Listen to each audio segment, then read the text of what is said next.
Cabinet.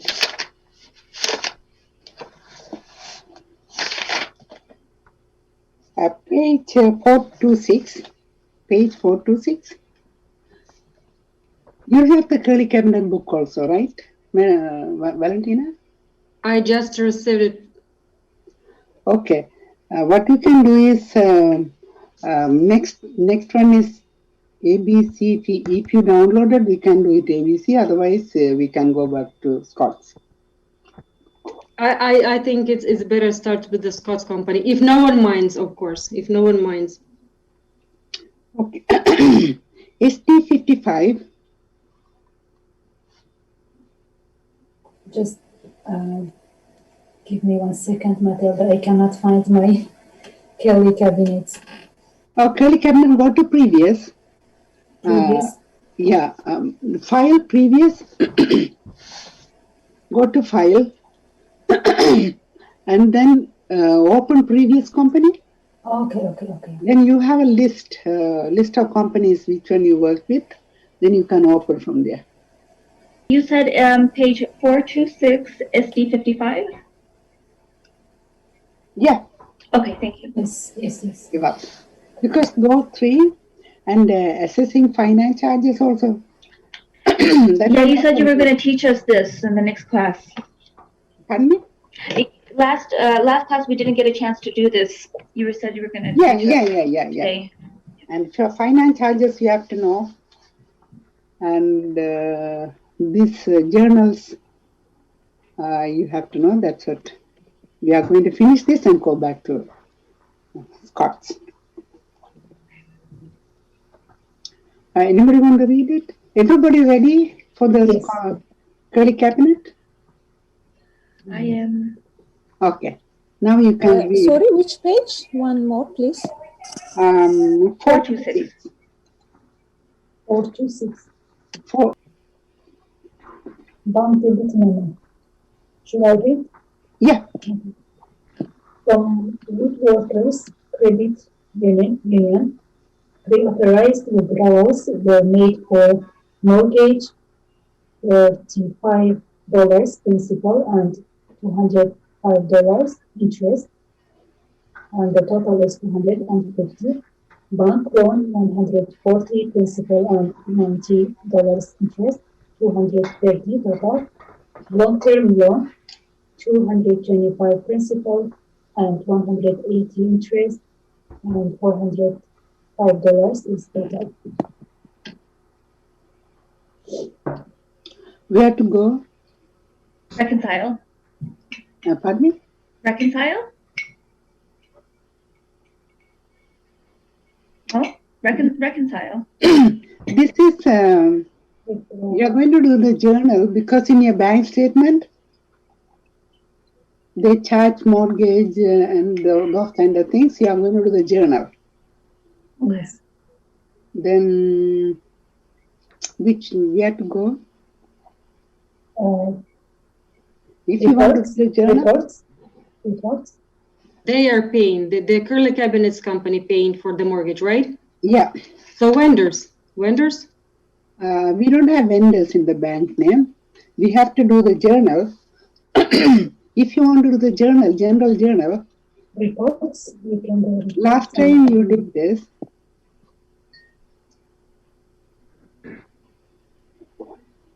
Company make journal entry.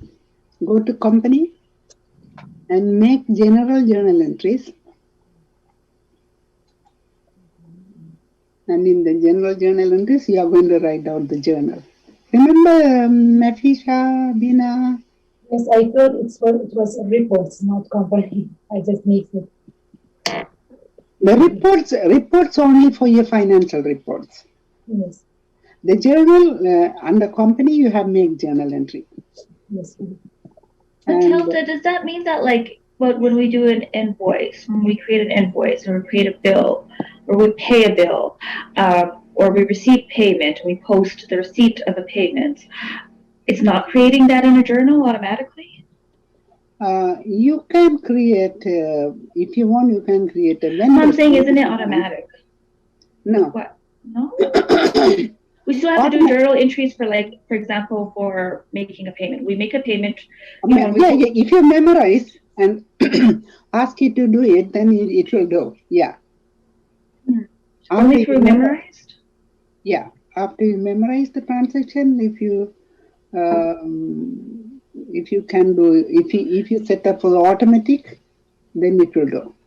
Like, I do remember doing this, making a journal with you last time, and this was for the adjusted entries, if I'm not mistaken. Yeah. But basically, what I never thought of asking at that time was, everything else we've been doing, up until now, like, you remember the day before yesterday when we were doing all those exercises, we received a payment, we received an invoice, we're now creating an invoice to create an accounts payable, right? Or anyway, it's not automatically, behind the scenes, the system is not automatically creating an accounts payable, like here in the journal. If automatically create the computer, then they don't need people to do that, right? So why are we doing a journal here, though? No, this is the journal. After you receive your bank statement, you can see some direct deposits. So we're just like manually adding things to the journal. That's why, because it's manual? Yeah. Oh, okay. I see. In the bank statement, you can see some transactions. Same as like when you are doing the bank reconciliation, you are doing some journal. Yes, I figured, like, what's the reconcile button for? The reconcile icon? Like, why? Yeah, the reconcile, that is the bank reconciliation. Oh, that's to add things to the bank balance. At the end of the month, you are going to compare your book and the bank statement. That is the reconcile. Remember, you did. This is related to that, isn't it? You already did the reconcile with the Visa card statement. Remember? It was only to record like a $16 bank fee. Yeah, that kind of things. Yeah, there's an option in the bank statement, bank reconciliation. Isn't this the same thing? Like, bank fees went to reconcile. These are, transactions that took place on your bank statement, but it's not in your books. Isn't it a reconciliation thing? Actually, no. Oh, okay. Fair enough. In the reconciliation option, there is only one option for the bank charges. The others we have to do by ourselves. I think it's not pre-programmed that way. The software, it's not pre-programmed that way. These kind of things we have to do in journal. Maybe in the new version they will have something like that. Up to now, it's not automatically do by itself. Matilda, before we begin this, can I just ask for like a quick favor? Is there like an existing journal for Curly's cabinets, existing general journal that I could take a look at to see that everything we've been doing this far has been, created on a general journal? Yeah. Do you want to see that? Yeah, can I see it, please? Just so. Yeah, those things it's automatically create the general journal. The enter bills, pay bills, create invoices, everything it's automatically do that. In case if you want to do it, you have to create a vendor as the bank has a vendor, and you can do that way too. Right. So where would I view the general journal? Reports. General journal, you can go back to report if you want to view it. Go to reports and account and taxes and journal. You can see all the general journal. Oh, okay. I'm going to go there and see something. Let's take a look at Curly's general journal to see that, just so I understand the system, because if it's not automatically inputting things into the journal as we post invoices, as we post payments, then I'm going to be so confused by QuickBooks. So under reports, where do I go again? Account and taxes. Accountant and taxes. And go to journal. Where's accountant and taxes? I saw it before another time. Go down. Oh, there it is, accountant and taxes. Thank you. And journal. Journal, there it is. Okay. And you have to change the date for QuickBooks combines multiple items in a transaction to a single line on the report. If you want to display details associated with the transaction, click Expand on the toolbar. Okay. See my, oh, yes, okay, I understand now. Thank you. October 2012. And you can see all the journal. Beautiful, yes, that's perfect. Okay, excellent. Okay, so now I understand completely. Automatically. I completely understand. Yeah, so the transactions that, all the icons that we click on, except for things like sales order, and estimates, everything else will come up here on the journal. Yeah. But sales orders those are the temporary storage. It is not a transaction. Yeah, I thought it was doing that. Okay, I knew. This one also, if you want, you can do it in vendor section. Create a vendor as a bank, and also the items also mortgage and those kind of things. You can do it that way too. Yeah, like I always knew this was being created, but right now the fact that we had to do journal entries manually, I just for a second thought it wasn't. But I guess that's the. I totally understand now, Matilda. Sorry for delaying you. No. Because because the book is teaching how to do the general journal. In the real life, you can organize how you want, but according to the book, they are teaching how to do the GL. Okay, perfect. You can do it that way too, and set up the customer, set up the vendor as bank, and then you can do the mortgage payment, interest, and those kind of things. But yeah, if we ever go to do things through the journal manually, do we ever need to click on the icons then for the same? I mean, then it would be double doing it, like double creating the entry. There is no icon for the GL. But what about reconcile? Reconcile is the bank reconciliation. Okay. Bank reconciliation in the accounting, you did the bank reconciliation, right? Yeah. Just fixing errors when the company had and the bank statement. Your bank statement and also the bank ledger, you are going to compare with ledger and the bank statement. That is the bank reconciliation. That one is the reconcile section.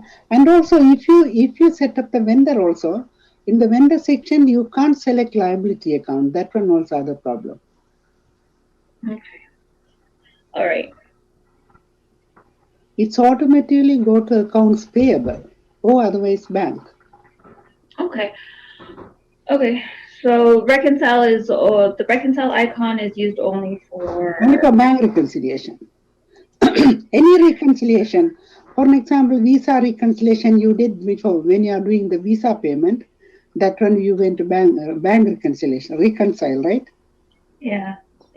If you go to reconcile button, you can do the bank reconciliation and visa statement reconciliation. But this example is 255. Isn't this a bank reconciliation example? That's basically where my confusion lies. I feel like this is a bank reconciliation. Bank reconciliation. Remember, when you are doing the visa payment, statement balance payment, you went to reconcile this bank and you select the visa. Yeah. So similarly, can we do mortgage payment? No, it's not going to come up here. No. No. Okay. No. Okay, fair enough. I understand. So this is just for like bank charges, basically. This is about the bank reconciliation. See, this is the one. This one only for bank charges. Bank charges, got it. Yeah, there is no option for the mortgage things. Okay, fair enough. Now I completely understand. Thank you. Okay. Now you can go to company and make journal entry.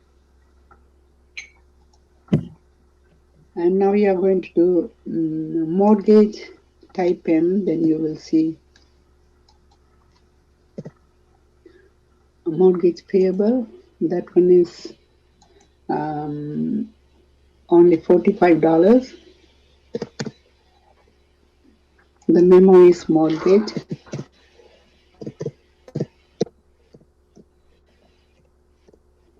And now the second one is interest. If you type I, you can see the interest expense. That one is 205. Next one is bank.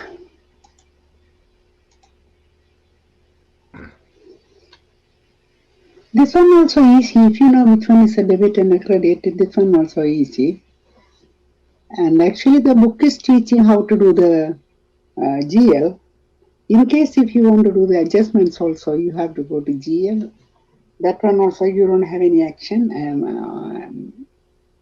any option for adjustments. And the second one is bank loan.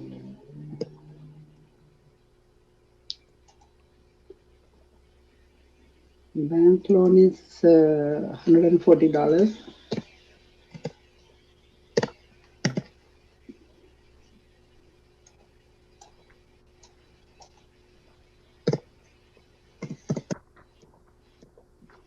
Next one is interest.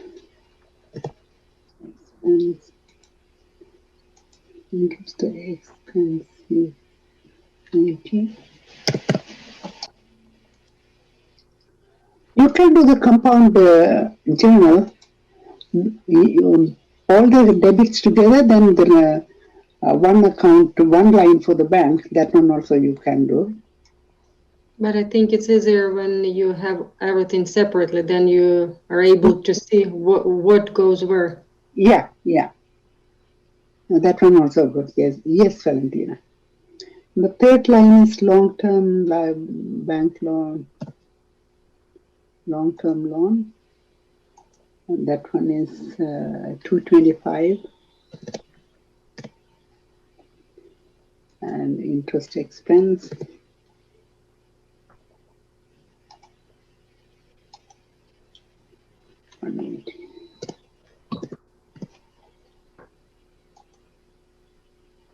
This back.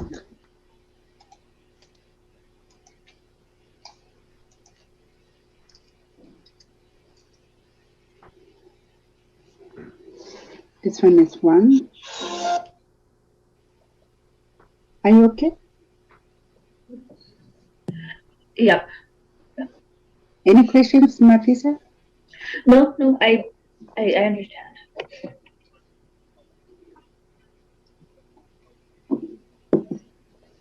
No, you can't save and close.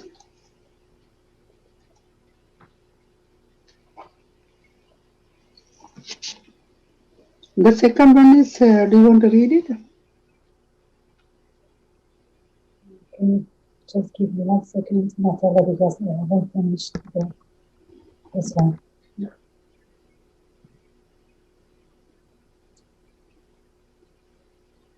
56, SD 56, Bina? Yes, sure, but I haven't finished this one yet. So, Pardon me? I haven't finished this one. Okay, finish it, okay. Okay, sorry. Finish it.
The next transaction is from owner, complete adjusting entries for depreciation for October. Business truck, computer equipment, and carpentry tools equipment and shop. This one also in the same place, right? Yes.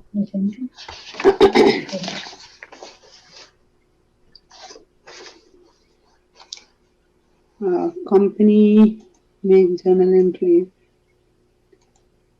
and what is debit, what is credit? Depreciation expense is Debit. Depreciation is debit. yeah. And business travel also debit.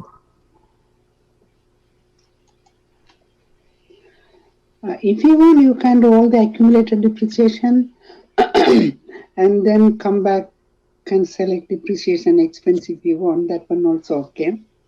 I'm going to select that way. This transaction I'm going to do it as a compound into transaction. On the top, if you go there, you can see all the depreciation. Business truck, this is the cost, this is the depreciation. Then the first one is the business truck. Select that. That amount is 315.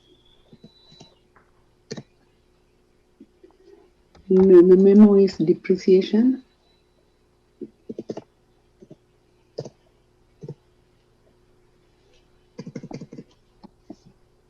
The second one is computer equipment.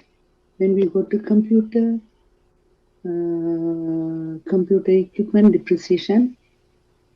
Under computer, there's a cost and the depreciation. Select the depreciation. That one is 105. Next one is carpentry tools. When you type C, you can see carpentry tools and depreciation.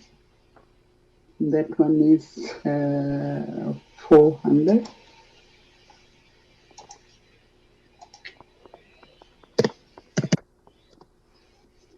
And the last one is shop. When you type S, you can see that shop and depreciation. That one is 315. The last one is depreciation expense.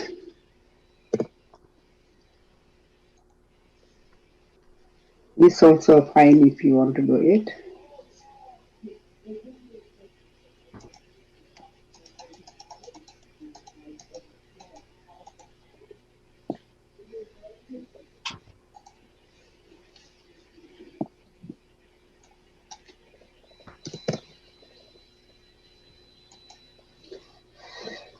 You can do like this way also.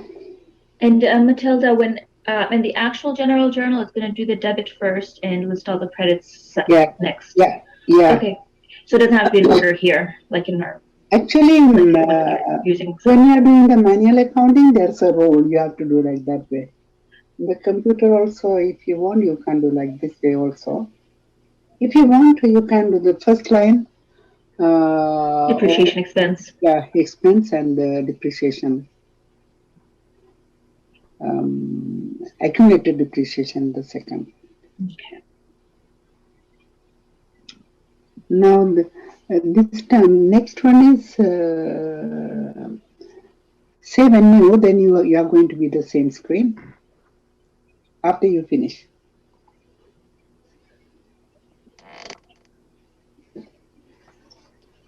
Step 57. Owner complete adjusting entries for supplies used during month. Office and computer supplies, carpentry supplies, and lumber.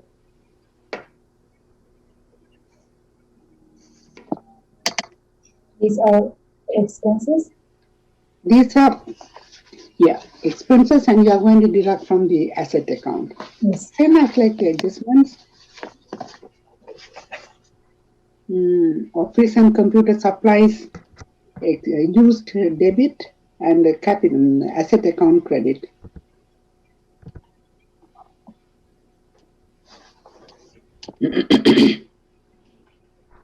Office and computer supplies.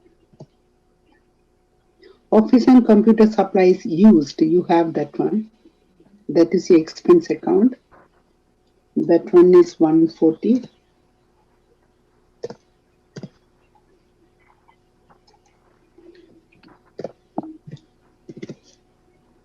And this is office and computer expense, right? Yeah. Okay. Office and computer supplies used. Supplies. Yeah. Okay. That's what they have the account name. Yeah. Used. And now you are going to credit asset account. Office and computer supplies. This is the one, current asset. This is the one it's going to be credit. One is used, one is not regular. The same way, carpentry supplies, that one also you are going to have carpentry supplies used. Carpentry supplies used. And that one is going to be debit 505. And the next one is asset account, carpentry supplies.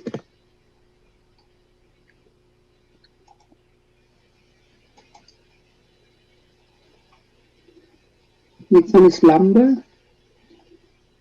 Lumber used.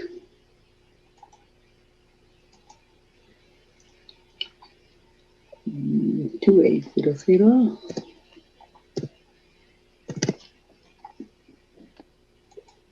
Lumber. Lumber inventory.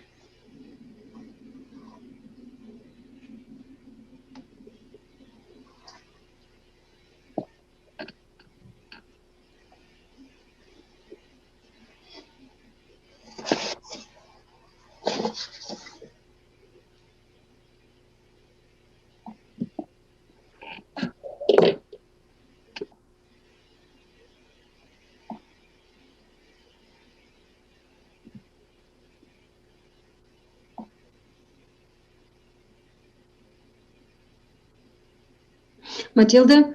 Yeah. May I ask you something? Why we have a memo everywhere the same supplies used? Say again. And memo, we have a supplies used everywhere. If let's say for the first transaction, office and computer supplies, it's an expense account 140 debit. Mm-hmm.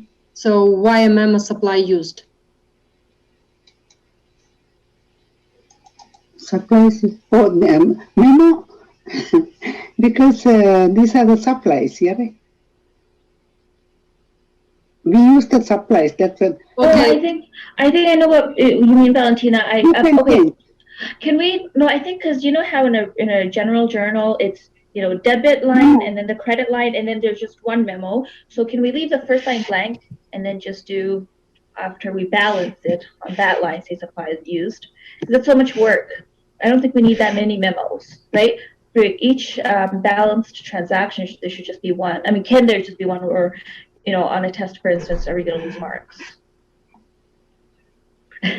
Mafiza, you are talking so fast. I don't think that we can understand you so quickly. Oh, sorry. Okay, so what I mean is, I kind of I have the same similar. I don't know if you mean the same thing as what I'm thinking, Valentina. Mm-hmm. But basically, Matilda, what I want to know is, there's too many. I don't think for each debit and each credit we need to do a memo. I think once that transaction is balanced, we just need to put in a memo. Like the first line should be blank, and then the second line should say supplies used. No. Because if everything is going to different ledger, right? Oh, I understand. This one is going to different ledger. This is going to different ledger. Then, if you see the ledger in this amount, they're supposed to know why it is 140 here. Okay. I understand. If you don't do it here, then it won't go to the ledger. Okay, but the second line, 1300, office and computer supplies. But this is an asset account, right? Yeah. But a memo still supplies used. Yeah. Why did you transfer this amount from the asset account? Because they used. Okay, I got it. Thank you. You're welcome.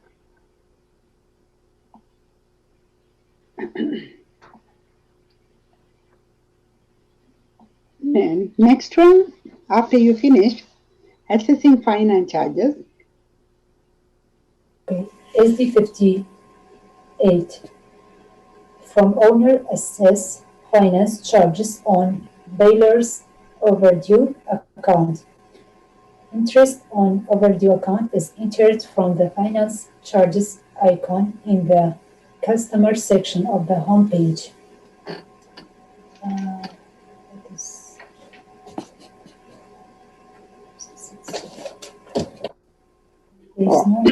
This is the finance charges. If you go, I'm going to close it. See, this is the finance charges under the customers.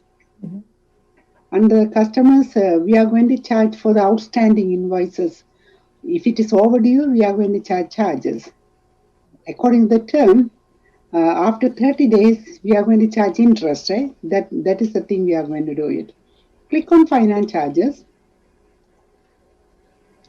When you click on finance charges, you can see this customer is overdue, $3,500, $600 overdue. And change the date, October 31st.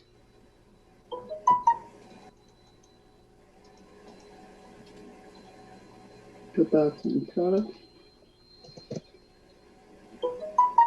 And put the tick mark. This is the one you are going to charge because in the system, we already have the interest rate and everything. The system is going to do the calculation. Now, assess the charges. You are going to set up a book, then you will know how you are going to give all the information. Assess charges. Finance charges have already been assessed because this one, when I was teaching to someone, I already assessed. That's what it says. For you, you are not going to have this message. Say yes. Yes, I do. Now, after that, you can go back and see in the receipt payments, the outstanding invoices will show.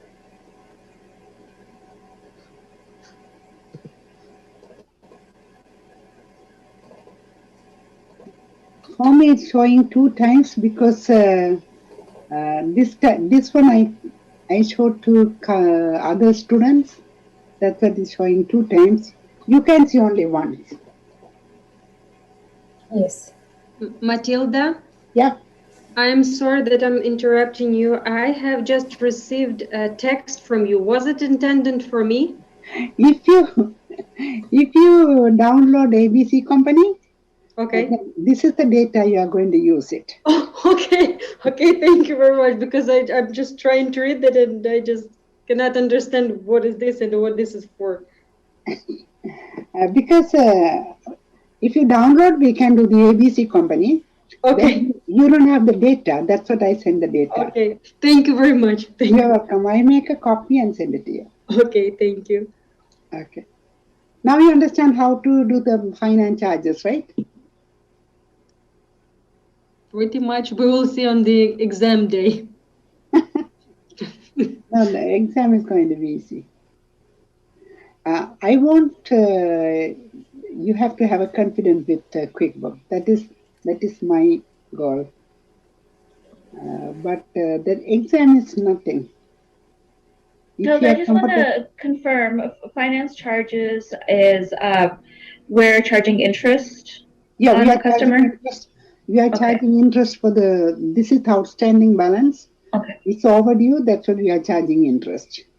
Right, okay. Yeah. Okay. Then after you charge, then you can see from the outstanding balances.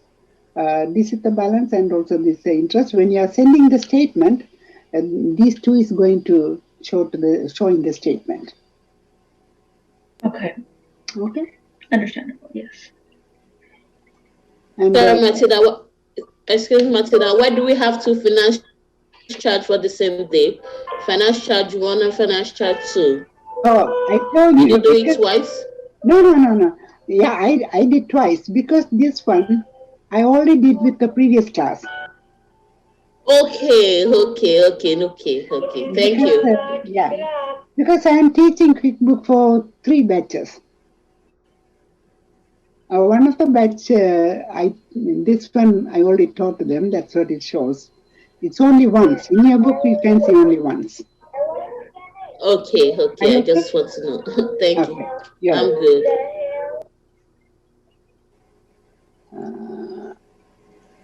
Next one is the assessing finance charges and making tax remittance.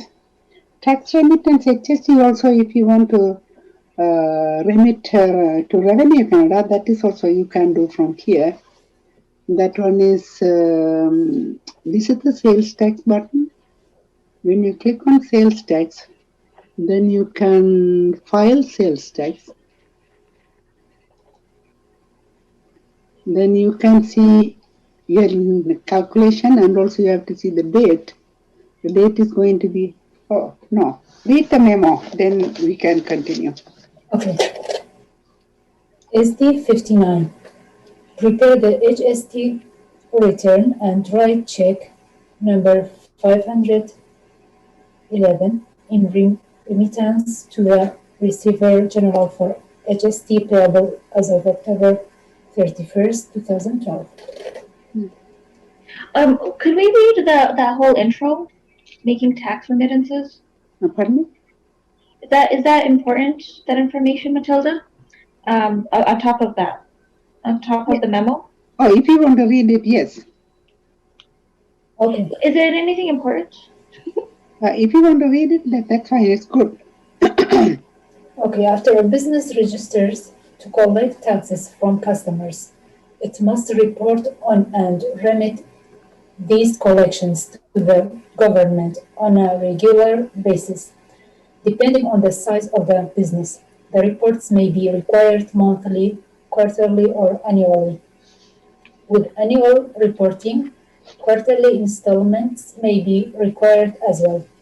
Kirby's Cabinet files federal HST tax returns quarterly with the Receiver General of Canada. You cannot return to the tax remittance forms after filling the tax return. So make a backup copy of your company file before starting and proceed carefully. You can make corrections only in the registers for the relevant accounts and adjust later tax returns if errors are made when filing previous tax returns. Yeah, this is also important because if you do it tax, if you process the tax according to this, if you have any mistake, you can't go back and change it. Some of the things we can't go back and change. In that case, we have to take a backup before we do that. And after we can do the tax. If we have any mistake, we have to download the previous backup and work again. That's what they are saying. We are going to do the backup first. That one also we never do the backup, right? Right. Already restore. You know how to restore. Yes. The backup also the same. Go to File, Create Backup. That is the when you are doing the backup. Mm-hmm.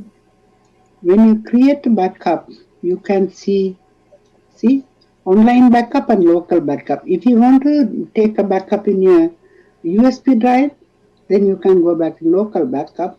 Online backup, if you want to do it in online backup, then you can go to online backup. In the office, the big companies, they are doing online backup.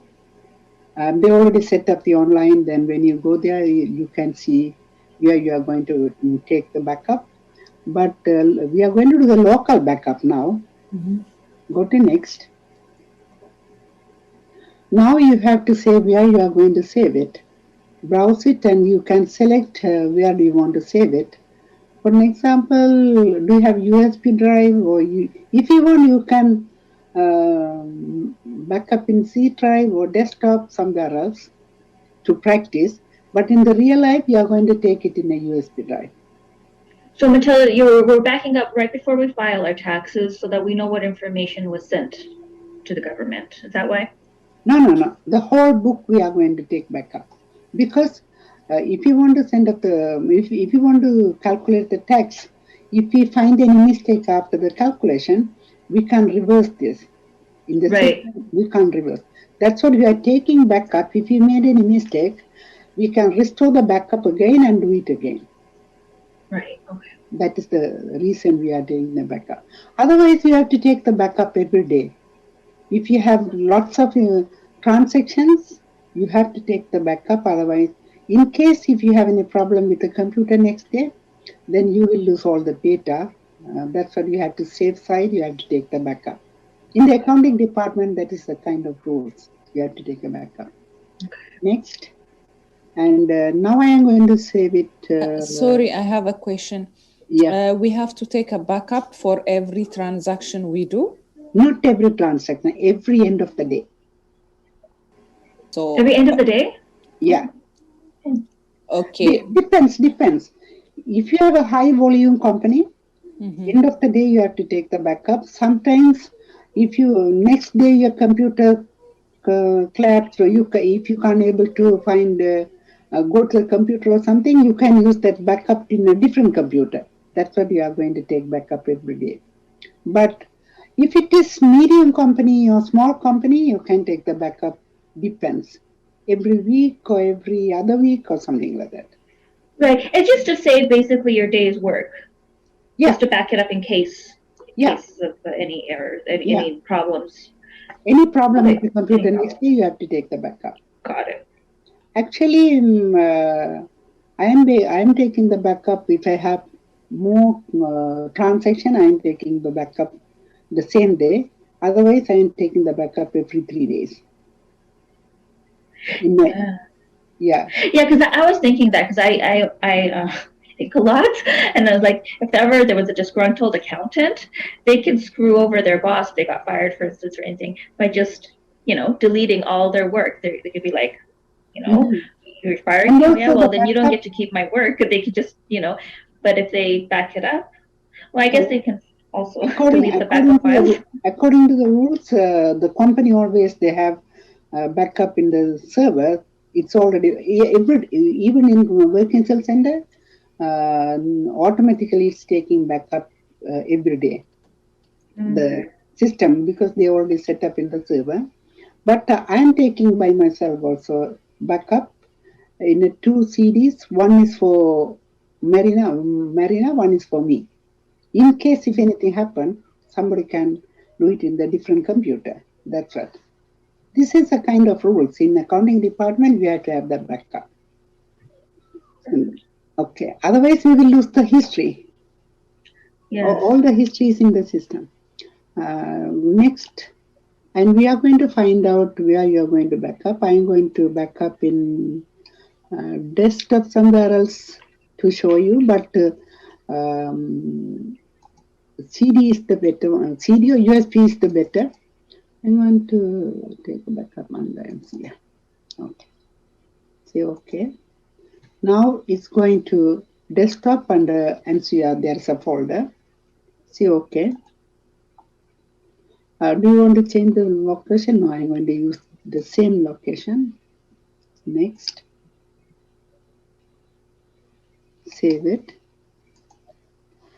The system is taking the backup and save it. This backup, this kind of backup I am sending to you for the data. The same backup you are restoring. Okay. Right? Yeah. We know how to restore because you are restoring all the data every day. And then now you know how to take the backup too, right?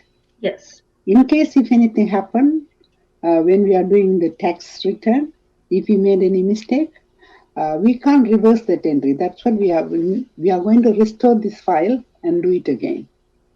Some of the things we can't retrieve, we can reverse it. Say okay. Yeah. Okay. See, when I was learning SAP, right, I feel like we don't have a backup there. We have to create our own individual accounts. Like this has some accounts to begin with, right? Because we have backup data. When we're learning SAP, there was no backup data like to work with.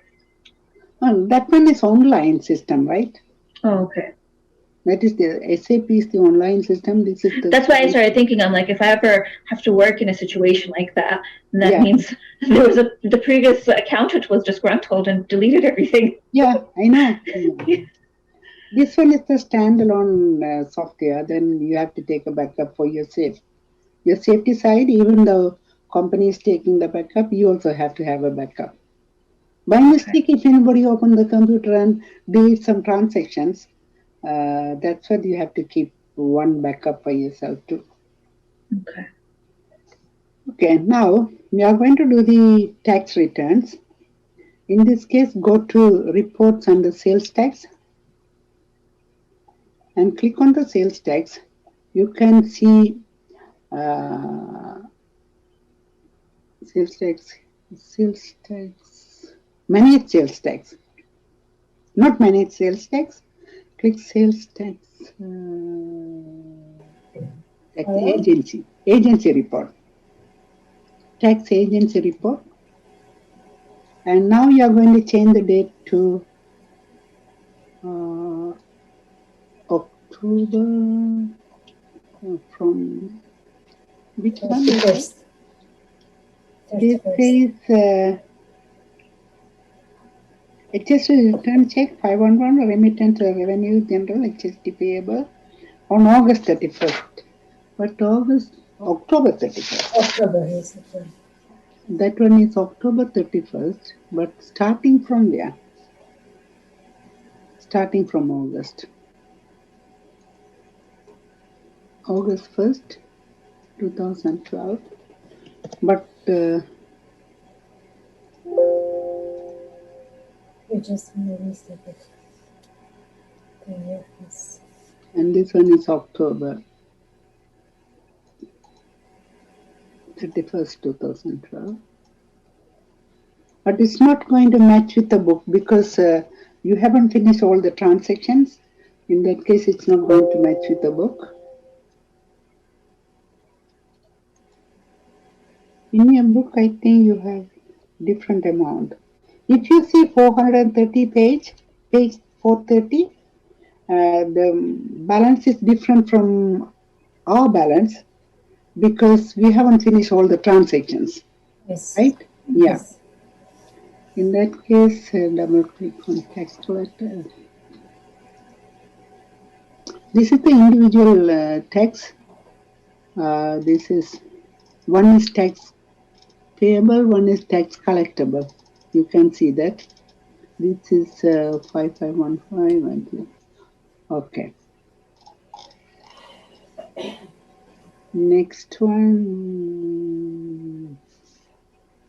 After you make sure this balance is correct, now you can go back to manage sales tax. That one is this. The manage sales tax, this is the amount you are going to do it. Now you are going to click on pay now. Go to file return. You have to choose the agency. Agency is Receiver General. You are going to pay on August 1st, 2012 and October 31st, 2012. Go to file return. So continue. Would you like to print your sales tax return before filing? Yes. Maybe you pay now or pay later. You are going to pay now. It's going to automatically for the write checks. Then we can write the checks.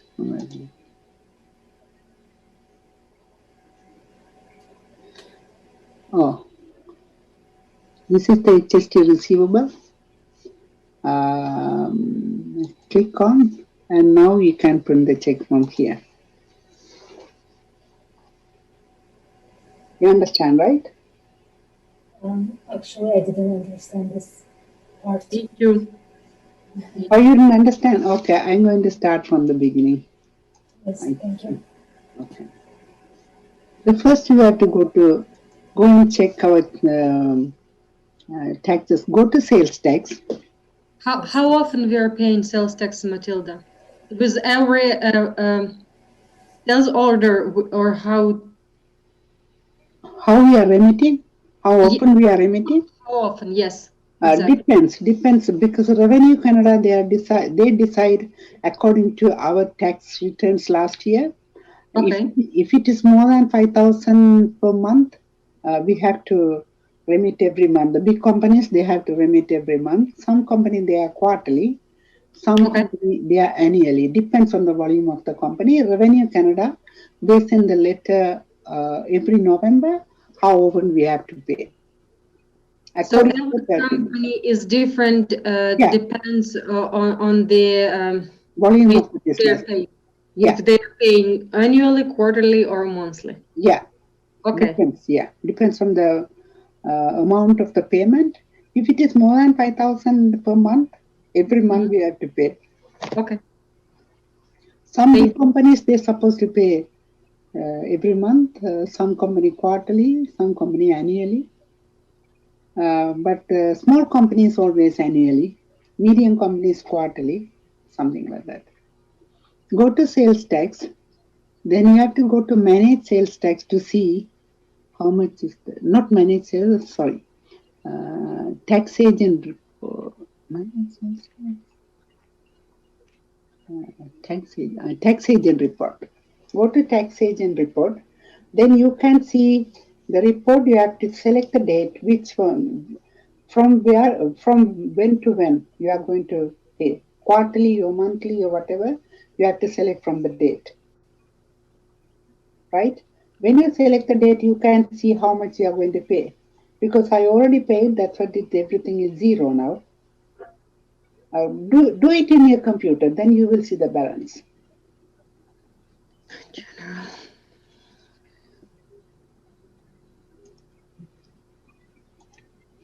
Go to sales tax.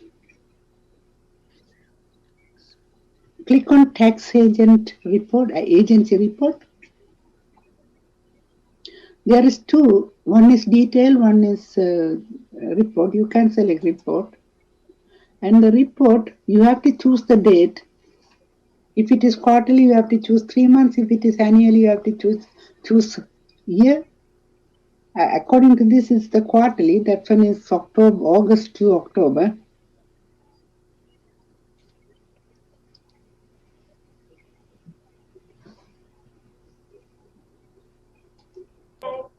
I choosing the date. That's my favorite color. And you can try and challenge yourself to wear blue top. I mean, favorite color top, favorite color bottom, favorite color sock. Someone is talking to me? No, I think it's background. Yeah, background. Yeah. Okay, after you select, then you can see the amount in your system. Did you see the amount? It's yep. Yes, I can see now. How much is it? For me, it's 3,745. 3,745? Yes. Okay. Everybody has the same amount or different?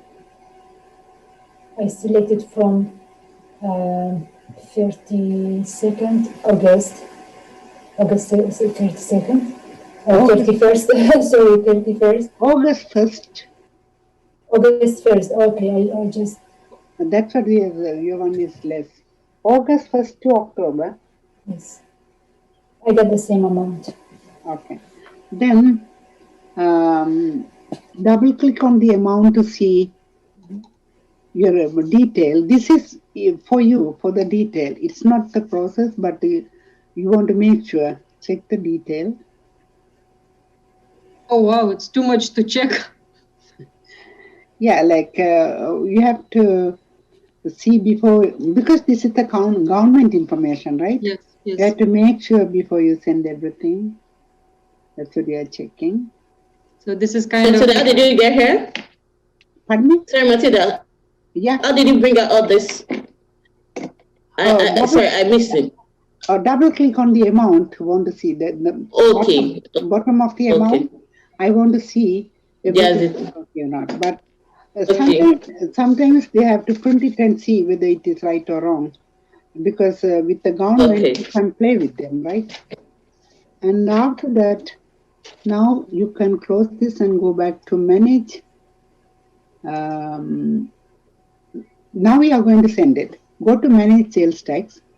Everything is okay. You have to go to manage sales tax. And this is the amount you are going to pay. You are going to pay for receiver general, HSC payable. You will have the amount because I already paid. This is the date. And now there is a button, the column pay now. Click on pay now.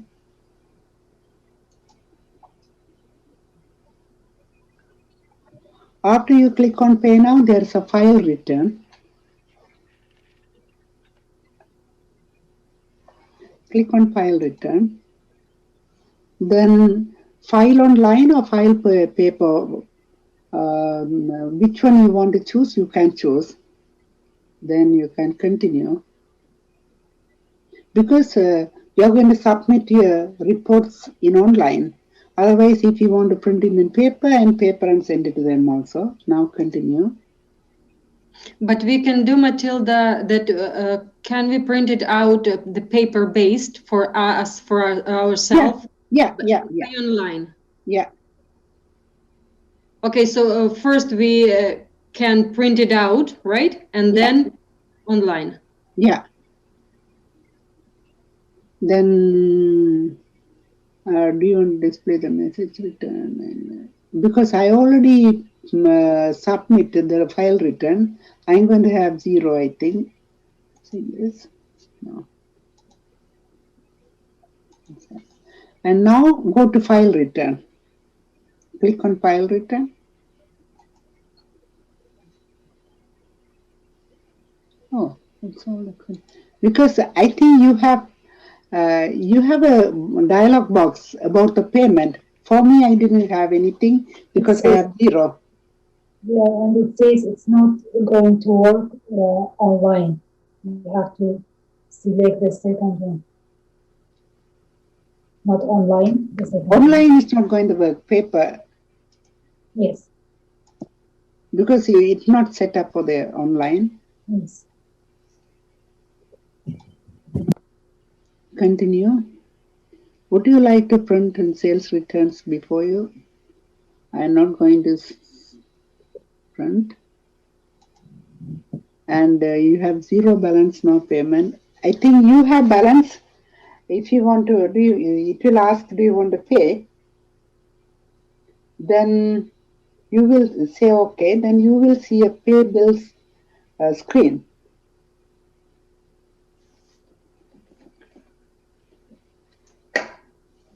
There's no amount to pay.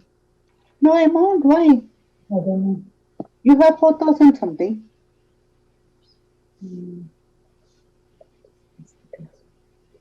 I already had earlier. That's what I couldn't able to.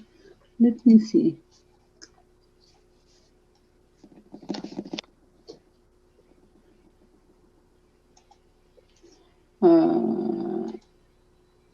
How about other people?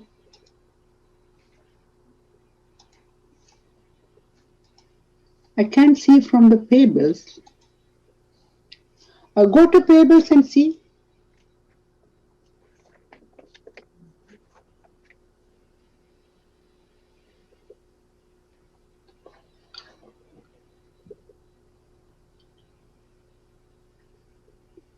Nina, go to payables and see the receiver general HST. You have some amount. You mean HST payable? Yeah. No, receiver general. It shows the receiver general. It's like general. this. Okay. It's yes. like this. Did you see that? I can see your screen, but it's not the same screen that I have. You have the balance. The last screen will ask you, do you want to pay or do you want to pay later? Yes. Yes, I have this option. Then select you want to pay now. Then it will go automatically to the pay bills. And I clicked and then it says print and I cancel print and then. Did you see that? I did all these actions before, not now. And then it shows me that your sales tax return is ready to file. Your sales tax. That's the question you have. May I see your screen? Yes.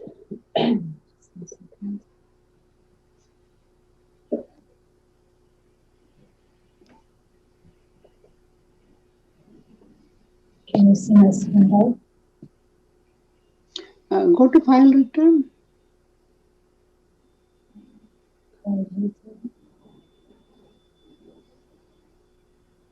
Where? Yeah, pay now. Click on pay now.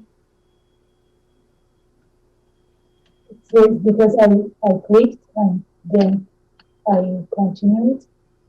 It says your sales tax return is ready to file.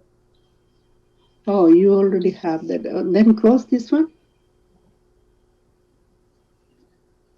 When you click on pay now, that is the message coming? Yes.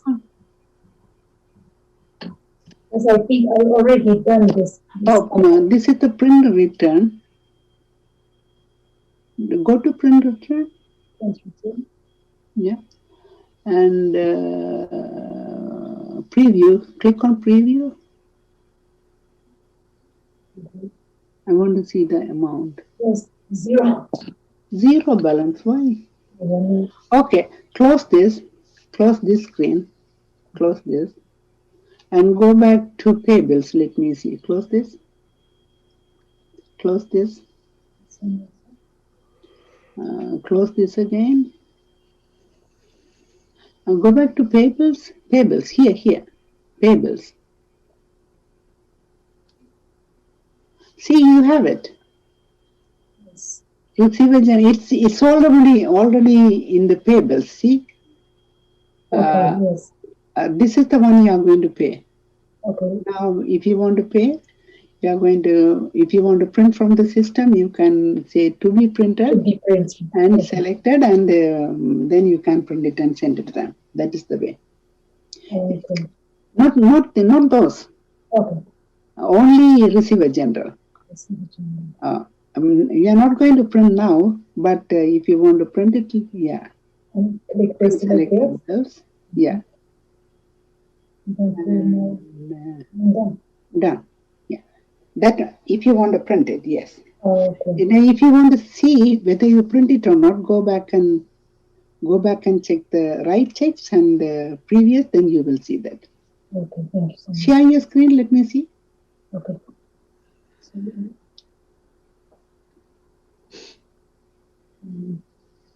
Go to write checks, let me see you have it.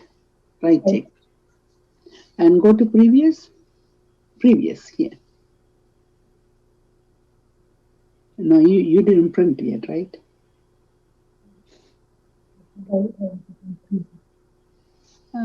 Close this one. And go home, let me see. And pay bills. Click on pay bills. It's gone. Yeah, you paid already. Yes. I think the date is 2020. That's what we couldn't see yet. Now you know. But it's... Tilda, is there a place for us to check our check copies? Check copies? Yeah. Yeah. Whatever you paid, you can go back and check in the right checks. As soon as you finish this part, if you want to change anything, you have to go to write checks. Well, what's a check register for? Where's the check register? Beside write checks. So click on that. Let me see. This Write checks? Green. No. No, close this one and write check register. Yes. Select account. Yeah, bank. Yeah, this one, bank checking. That's fine. Okay. Yeah. Whatever you. This is the check register. Same as like ledger. Bank ledger. How much you take, how much you paid. Oh, there it is. There's her receiver general on the bottom. Yeah. On the bottom. Okay. Like the second last check there. Receiver general 3,745. Yeah. Okay, so that gives us confirmation that we paid them. This is the one, yeah. Okay. Receiver general. Okay. Receiver general, you're supposed to pay for receiver general. Revenue Canada, but the pay to receiver general. Now we can go back to ABC. Are you okay with the ABC company, Valentina? No, I didn't upload the data. I have a Scots company. A Scots company? Then we can work with the Scots then. I'm going to download when you are reading this.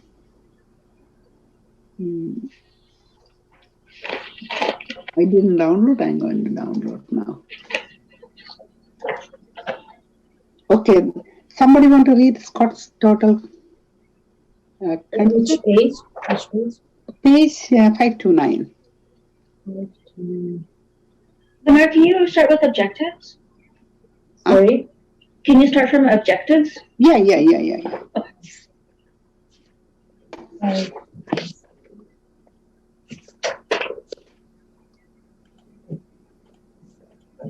Scott's total concept. Objectives.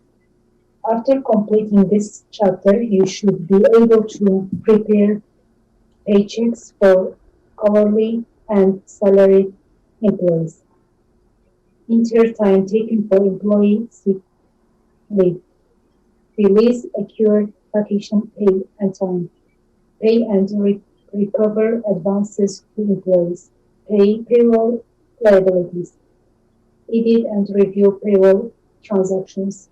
Record sale reports on invoices to track commissions.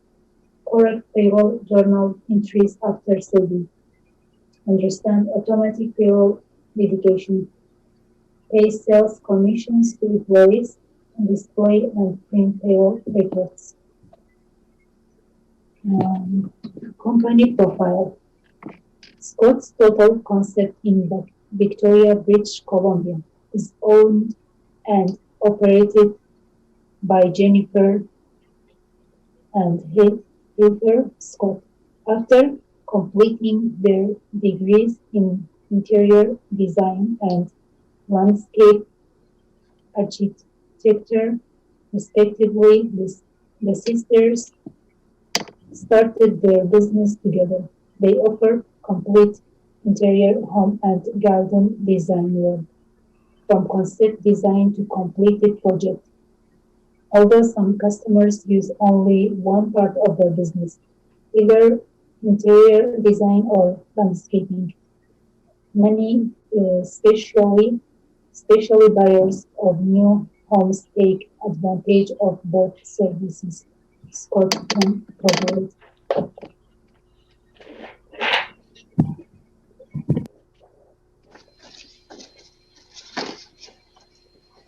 Interior design work might include consulting on fabric, color, and design, regular indoor painting or murals, choosing and hanging wallpaper,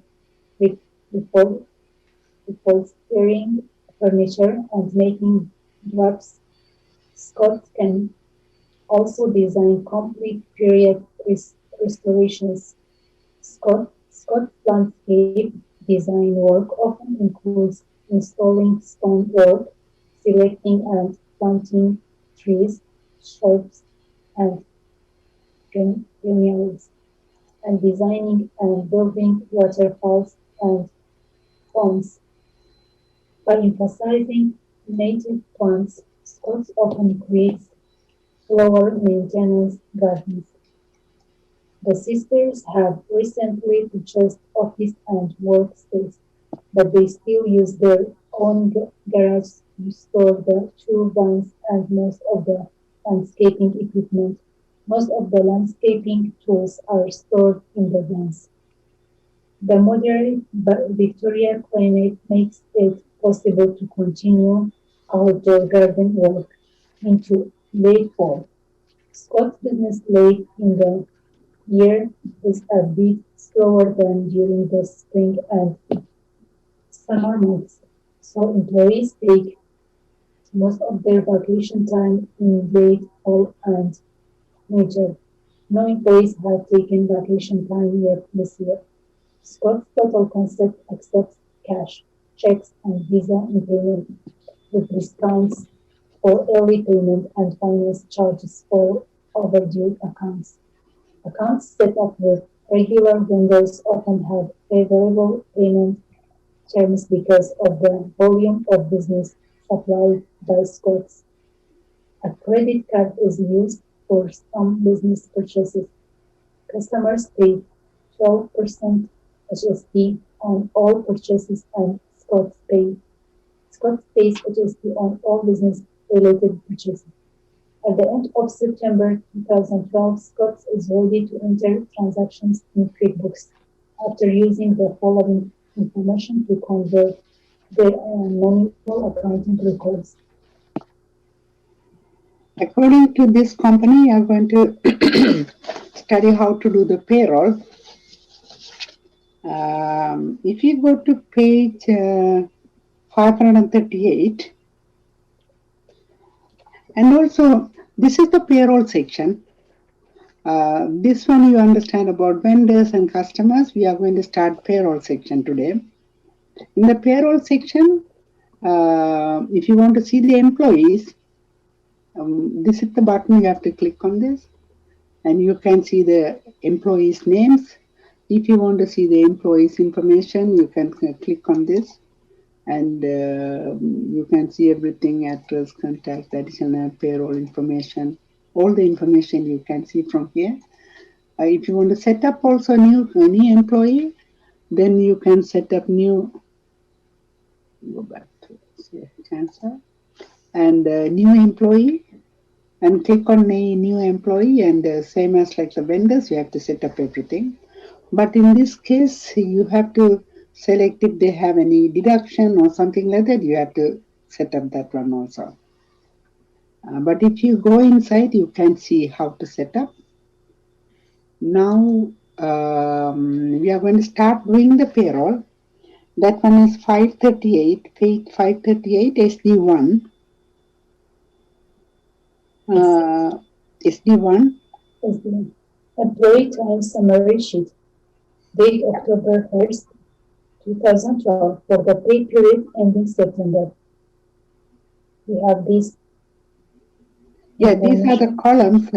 Name of the employee, regular hours how much, overtime how many hours, sick leave how many hours, vacation pay, and advance received, advance prepaid.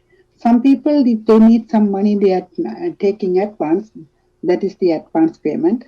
And do you want to read ABC in the bottom? Yes. Using employee time summary sheet, number 1, and the employee information sheet, complete payroll for weekly paid employees.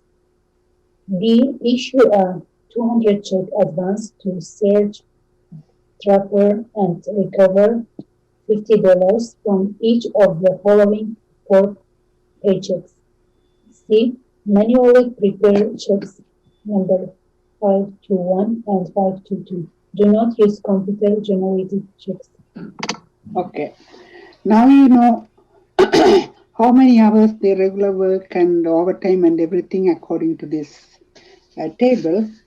If you want to do it payroll, first we have to go to pay employees. Click on pay employees.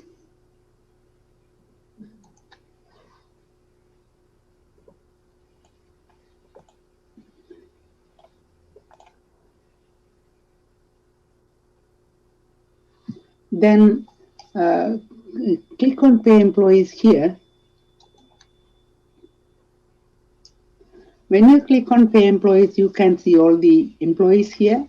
And first you have to select pay period end date. According to this, pay period end date is September 27, 2012, right? In the table, you can see the table on the top. Date October 1st, 2012, that is your check date. For the pay period ending is September 27, 2012. Then you are going to choose September 27, 2012.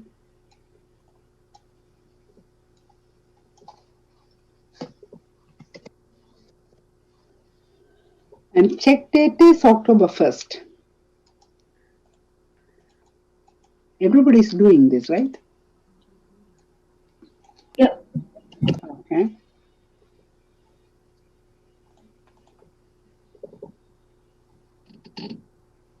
And select from bank checking account because we are going to pay from the bank checking account. And now you can see the employees according to the sheet. There are two employees. One is Nicole and the other one is Serge, right? Then they put the tick mark for both people.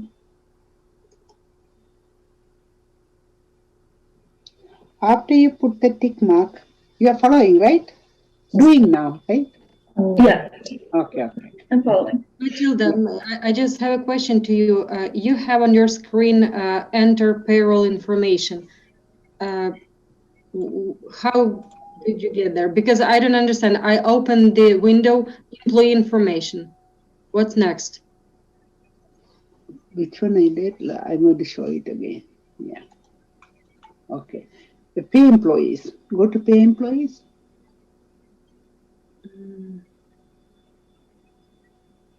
Are you in the same place, Valentina? Yes, I opened employee information and now I'm trying to find. Okay, I'm going to start from the beginning because I think you are in the employee information. Now come back to the home screen, Valentina. Yes. In the home screen, pay employees. Yes, I did that. Under pay employees, you have the same screen, right? No, not really. Then what do you have in your screen? Just give me a second. I'll try to. Just make sure, Valentina, to open the Scots content, not purely. Just change the No, listen. it is Scots. Okay. Simple Scots, total concept, secondary. Oh, okay. Okay. I don't understand. If you, I think you have schedule, right? Reliability. I don't have this window. I'm just confused. Yeah, may I see your window? I'm going to stop sharing. Share your window. Let me see. Okay, share my screen.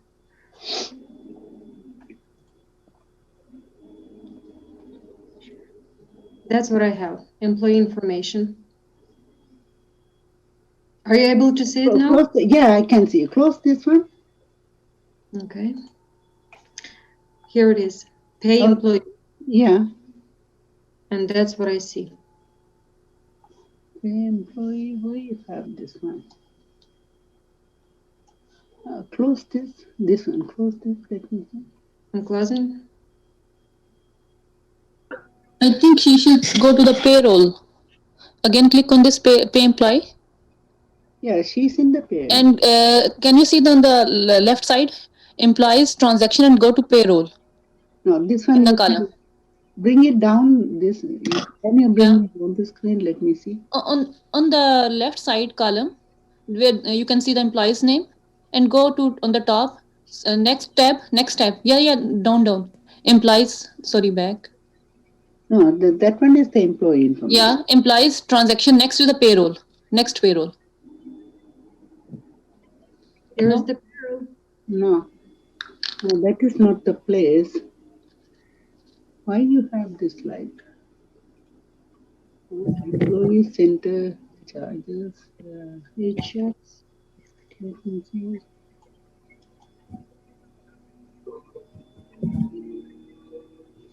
What you have? close this. Maybe she should go from the beginning in payroll center. That's what it say in the book. She's in the payroll center. Here is the payroll center. Okay. Okay. I have the same. Same thing. Yep. Payroll center and this one is also Doesn't same. matter what I'm opening, this shows the same. Close this, let me see. Close this one also, which company you are in. It's a Scots company. You are in the right company. You are in the right company.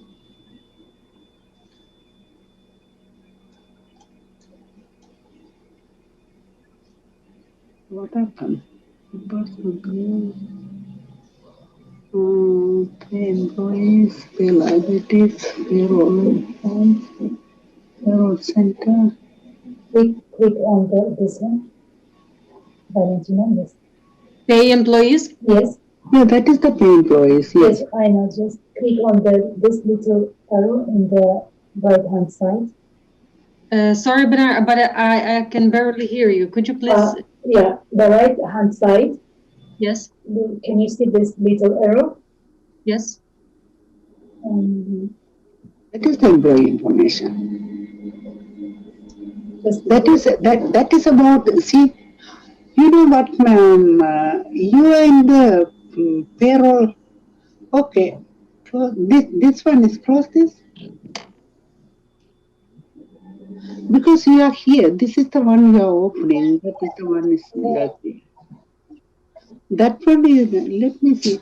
Minimize this screen. Minimize this home screen. Minimize the home screen. Let me see the other one is open or not. And the other one is open curly cabinet. No. No, you can't open two companies at the same time on the same software. This one, close this one. Let me see. You can bring it back. Not that one. Not the one. This one. No. Say no. This 6. Only the home screen. Do I need to close the curly's cabinets? No, home screen. This one. There are 2 eggs on the right corner. One is on the top, one is the other one, right? Go here. This one, yes. Yeah, close this one. Close. And close this one. You have many open. Let me see now. Now you don't have anything. Now go back to home. And now go to payroll employees. Click on payroll employees. Payroll transaction. This one is coming on payroll transaction if you have transaction. You don't have any transaction yet. Click on payroll. Let me see in the here. And we selected one of the employees. Bigger Nicola. Sorry? No, this one is his data. This one is about the information about the employee. Maybe should I remove this gap and to try to upload again? Payroll summary. Go on the far right. You see the blue font? Click on payroll summary under quick report. Click on the second option. On the right hand side, there's blue ink, blue font. The second one is down. lower than that.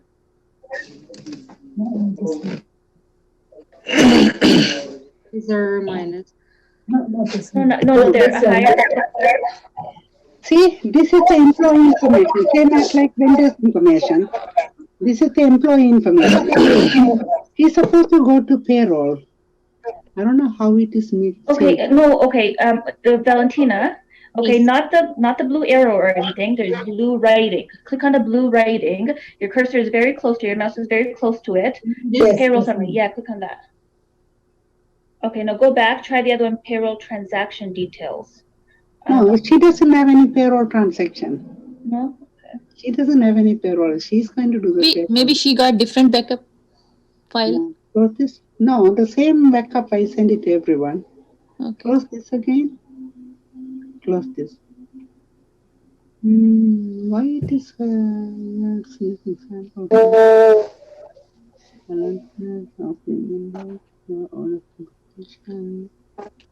Why is this for employees?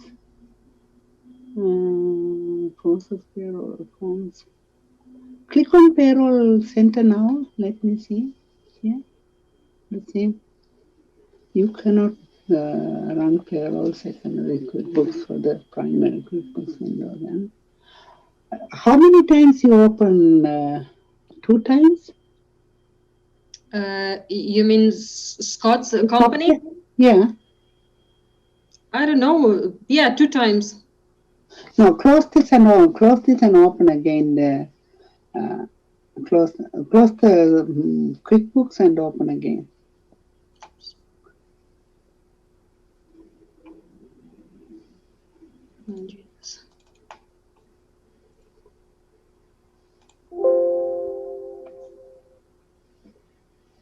Now open again, then open the software again, because I think it's overlapping in the same software. Other people, you have the same thing, right? Same screen which I have, right? Yeah. And the same data I send it to everyone. Yes. Yes, we have the same one. Yeah, I send it to everyone, the same data. What happened to Valentine? Maybe something problem during the installation. That's why Valentina is not getting the same one. No, I send the same one. Problem maybe. I send the same data to everyone. Okay.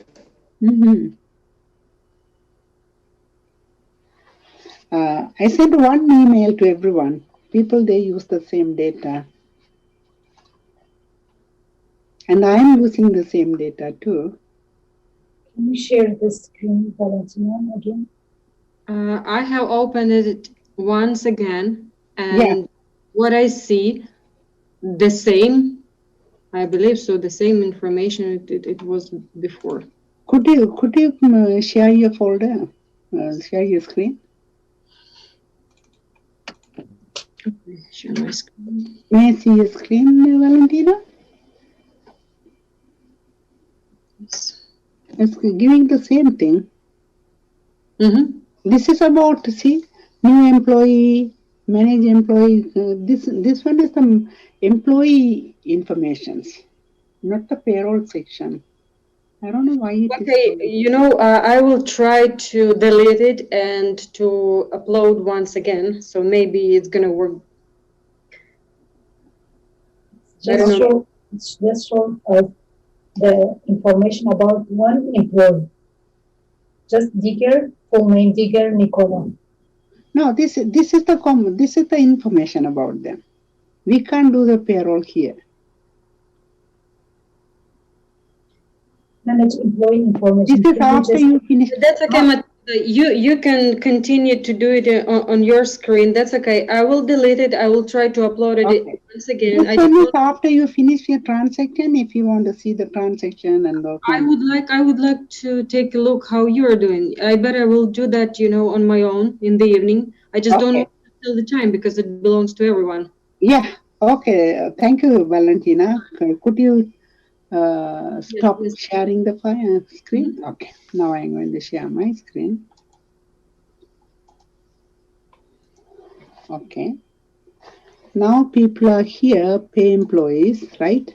In the employees, you have to change the date. I want to change the date because October, September.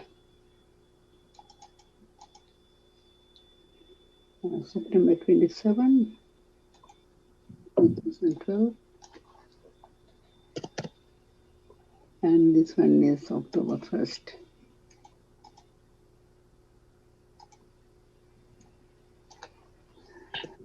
Okay, now There are 2 employees you are going to pay according to this timesheet. Put the tick mark for those 2 people. After that, this is the place you are going to record all the hours and everything. Open paycheck detail. Click on open paycheck detail.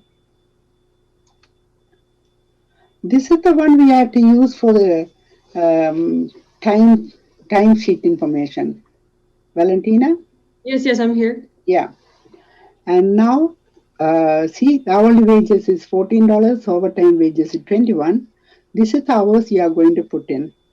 For the nickel, and that one is 40 hours regular hours, and overtime hours too, and nothing else for him, only 40 hours and overtime, right? Make sure everything is correct. Now you can save and next, because we recorded for Nicole, now we are going to record for the other guy. Save next, and see, there is the other guy, and his hours is 32 hours, regular hours. Everybody is doing, right? Yes. And overtime is 4 hours.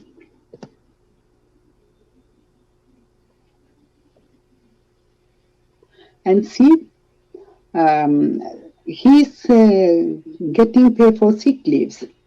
See, her sick leaves is for 40 hours. And if he apply for sick leaves, you will see the changes now. Go back to the same place under earnings. Select sick leave, not the sick salary, sick hourly rate. Because these people are getting hourly, the salary is different. Sick hourly rate. And how many days, 8 days, he's getting pay for sick days. And he's getting advance $200. The advance you can't put under earnings, because earnings only for the MERC calculation, CPPEI and everything. If you want to pay for wages, commissions, those kind of things, we can put under earnings. The other items, we are going to go down and select advance. You can see advance repayment and advance. This time she's getting advance. Select advance. Advance is $100, $200.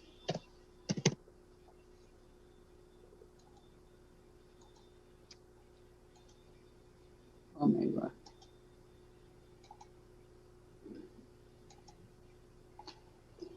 $200 advance.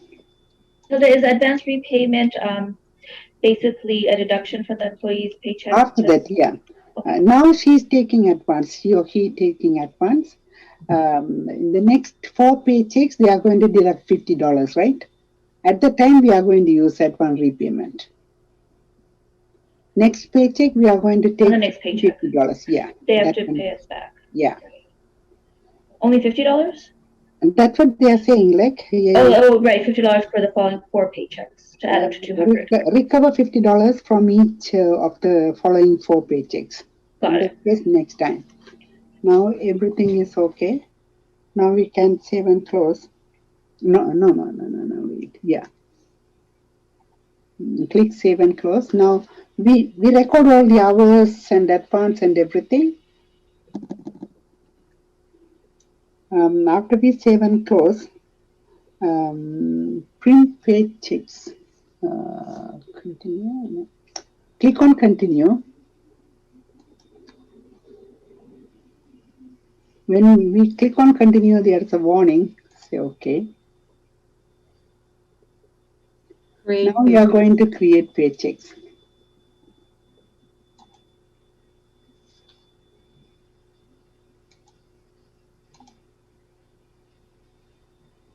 If you want to print the paychecks, you can print the paychecks from here. They said these are the manual checks. Then you don't have to print the paychecks. Close it. Now you are going to write the checks for them.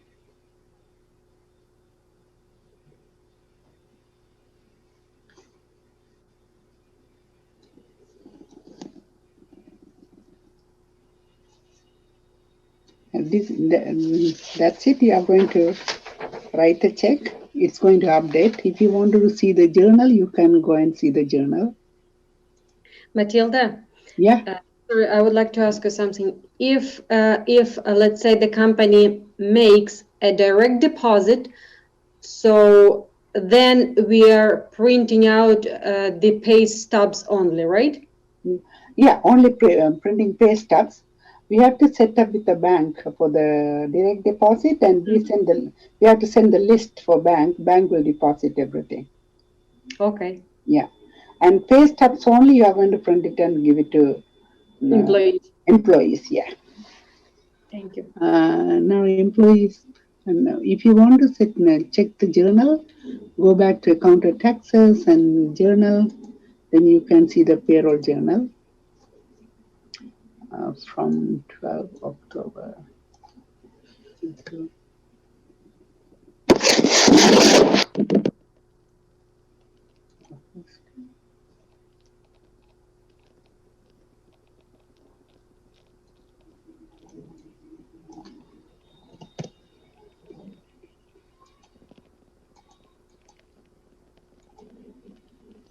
These are the journal.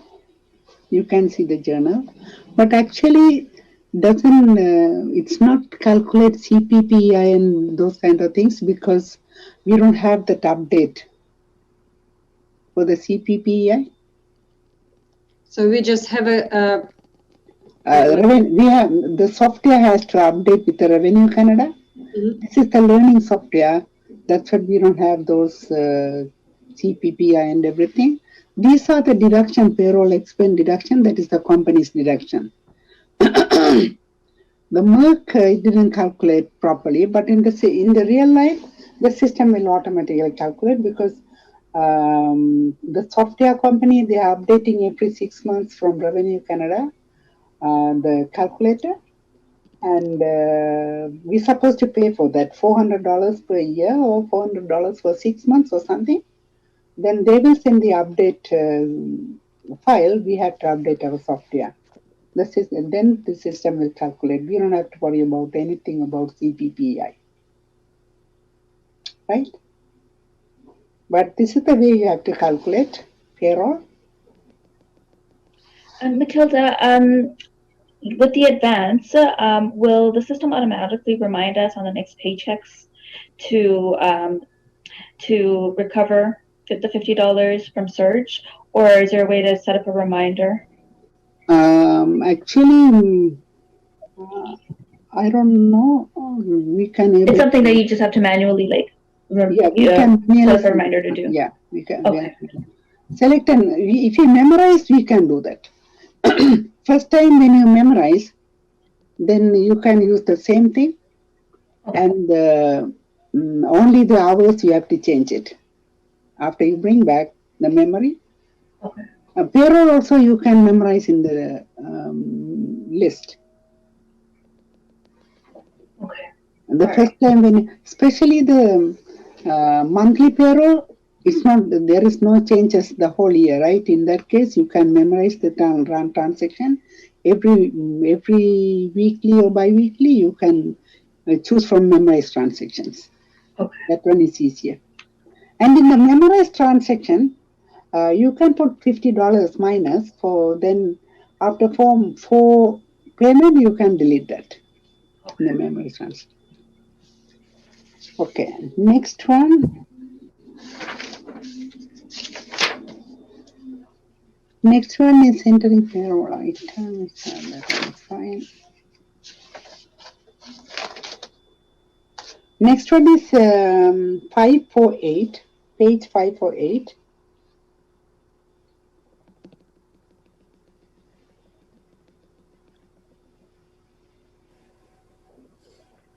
SD2.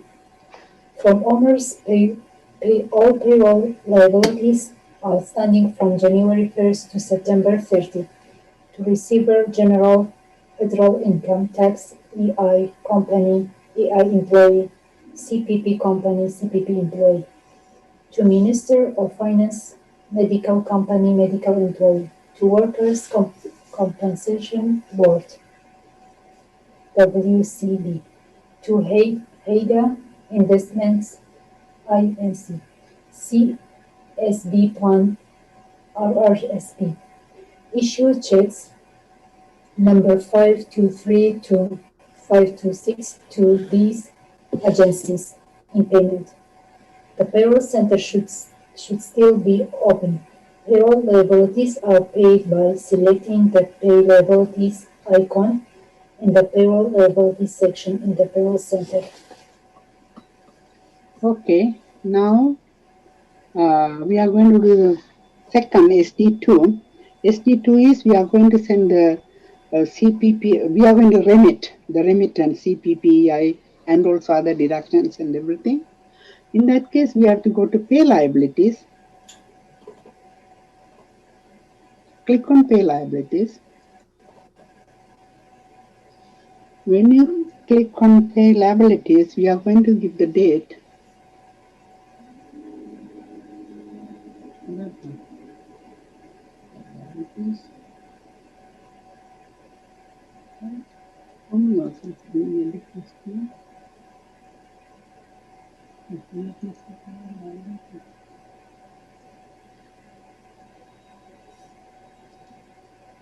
Okay, here. When we click on Pay Liabilities, we can see the date. The date is, they said, January 1st to September 30th. Change to January 1st, 2012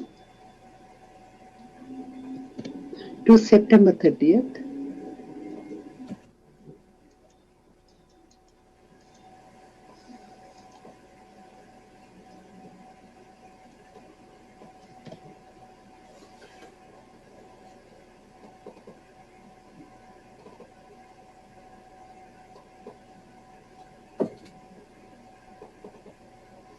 And say OK.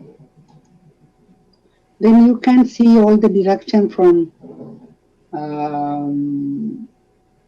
January to October, January to September, CPP, how much and everything.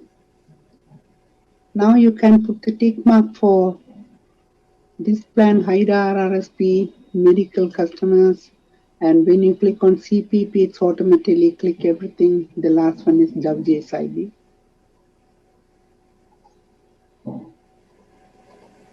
And now, if you want to review the liability check, we can click on review. If you want to create liability check without reviewing, we can click this one. And also payment date also we have to change it. Payment date is 12th.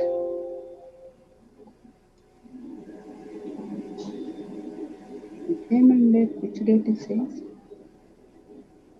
10 to October 2nd.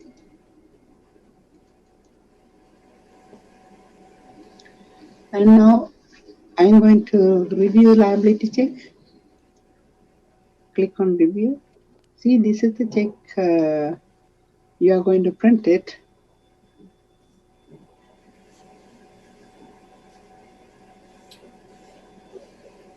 Now you can save and close.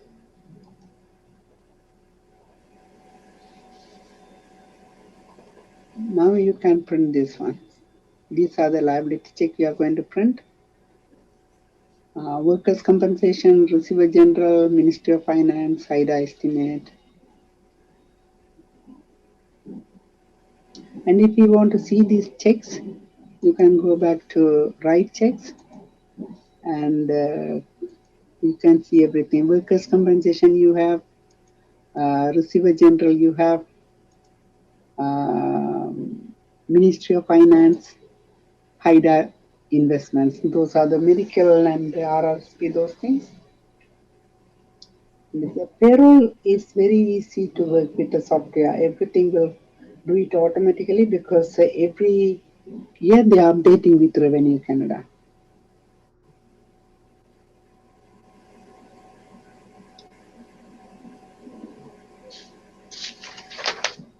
You understand that, right? Next one is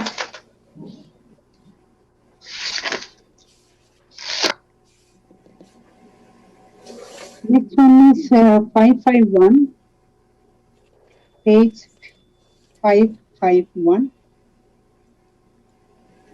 SD3 from owners deposit $8,000 in outstanding receipts to checking account. Deposits we have. Yeah. That one is where to go? Record deposits. Yeah, record deposits. Because some of the transactions we are familiar with. Yes. And this one is from owners deposit outstanding with checking account.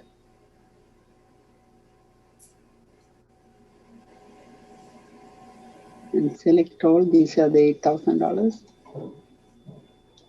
And say okay. Now bank checking account, 7 close.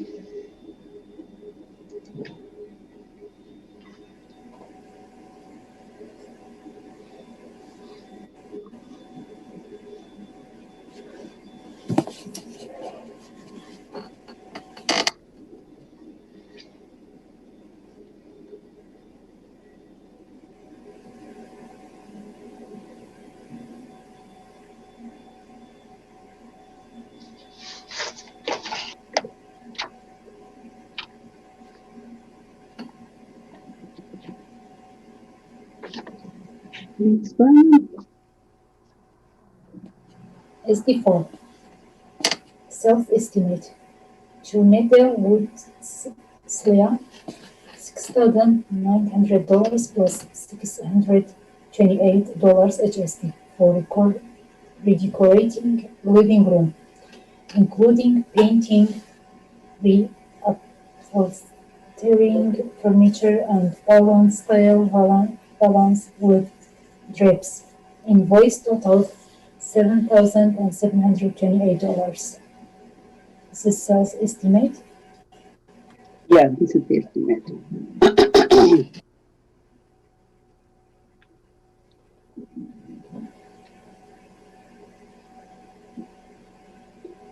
Sales estimate from 2N.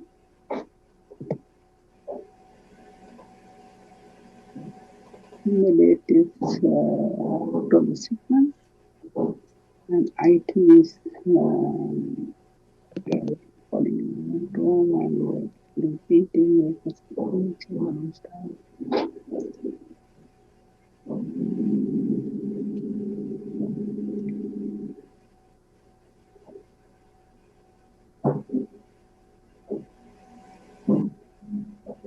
Design, we can see design, the first one. Interior design. Yeah. And the amount is 2,900.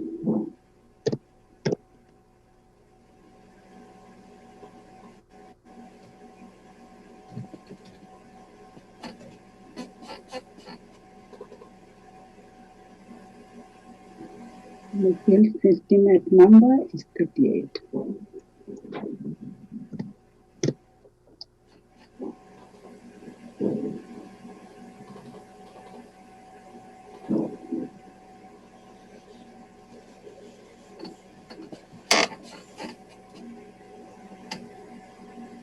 We have SD5, credit card bill payment. To Pacific Coast Visa, use Quick Add for new other pay. $500 in payment of account, including $390 for purchases before September 25, and $110 annual card fee. Reconcile and pay credit card bill in full with check number 527. Nafisa? Yes, this is reconciled for the $110 credit card fee. Yes, you are asking about reconcile. You are going to reconcile the bank statement and pay the bill. That's the way they programmed. The pre-programmed? This software, we can reconcile the statement and we'll select the visa.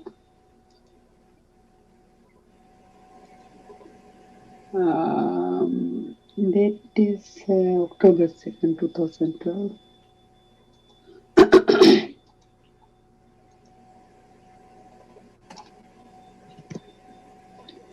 The amount is $390. It's already the purchase earlier.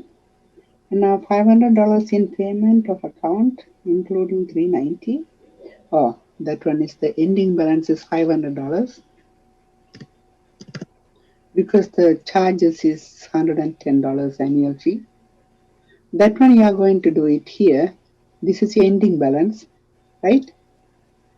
And now you are going to finance charge is $110.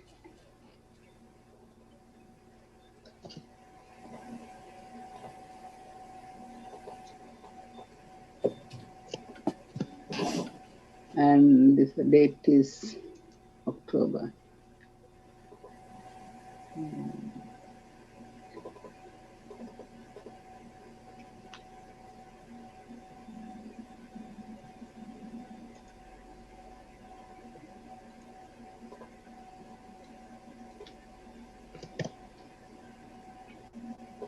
Now you are going to create a new account. No, there is a account between September. Do they have the account? Maybe. Finance charges, bank charges. Not fees, bank service charges. Okay. Check everything. Now you can continue. Oh, this doesn't make sense to me, Matilda. Huh? The $500 is a payment. Yeah. It's also the ending balance. Ending balance, because $390 the purchase amount, $110 they charge finance charges altogether. Altogether, $500. That is the ending balance. But Because you are doing this transaction, this one is going to your book for your ledger. But it says use QuickAdd for new other pay. No, that one is later on you are going to create. Okay. So this is really confusing me. So the $390 and the $500 are balances as well as the payment amounts. That seems like a coincidence. Pardon me? Like you had $390 as beginning balance, $500 as the ending balance. Mm-hmm. It says $500 in payment of account. So it says here that like basically this is a credit card, a bill payment. We're paying $500, which consists of. Yes, I understand that the $500 consists of $390. Mm-hmm. You know, for the the balance we borrowed on this visa, and then $110 is the annual fee on this visa. I understand that the $500 is made up of the two amounts, $390 and $110. That I understand. Mm-hmm. I just don't understand like how is it a coincidence that I don't understand why it's. Oh, okay, no. By balance it means you owe them. We got to pay it. Okay, I understand it now.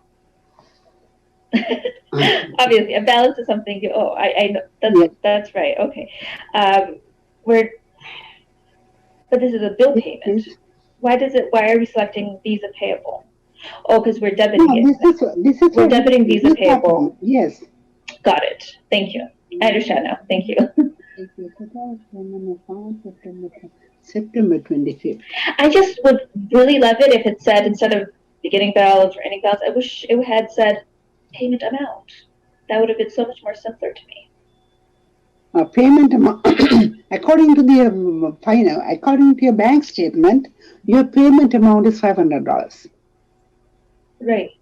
According to the bank statement, you have purchased $390.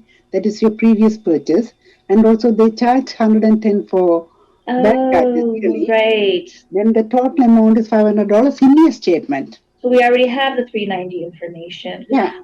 We're just reconciling it. Already purchased earlier. Gotcha. Thank you so much. That makes sense to me now. Continue. Perfect sense. Thank you. When you continue, you can see ending balance $500. Cleared balance is $500. Finance charge is $110. Difference Now- 0, that means you paid it in full. Yeah, now reconcile now. Do you want to write the check for the payment now? Yes, okay. Veena, you're asking about create, that one is here. You don't have that vendor, then you are going to create the company. Instead of vendor, you are going to select other. Okay. If you want to see the summary or detail of the bank reconciliation, you can see that.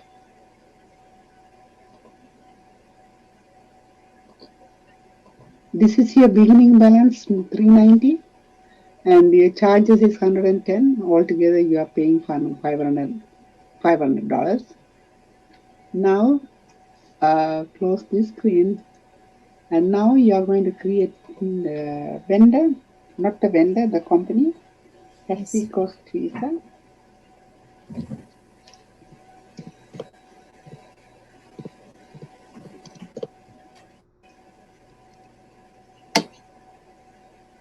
And press tab button and quick add and select other.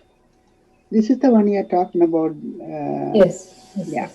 Okay.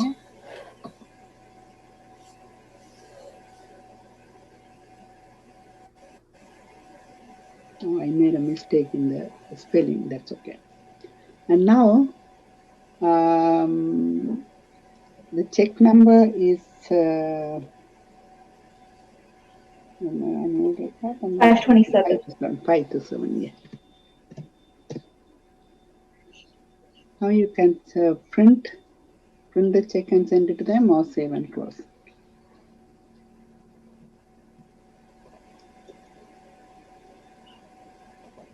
After you do the bank reconciliation, you will fully understand about reconcile button. Yeah, that was good. That helped me learn a lot. This, like, I wish we'd have more exercises like this for more practice. Yeah, this is more practice because the same transaction is duplicating everywhere, but you are practicing. Next one. SD6, cash receipt from Mary Rose Schiller, check number 206 for 11,335.50 in payment of account, including the discount for early payment. Apply the discount and payment to invoice 359. Receive payments. Yeah.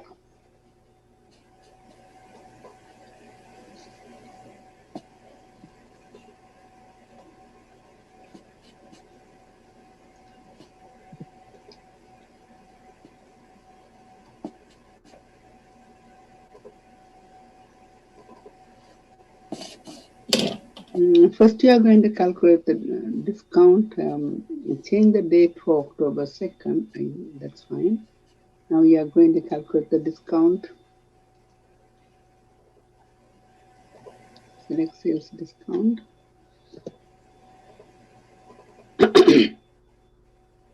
Done. Now you can go back to put the amount. Amount is 11,335.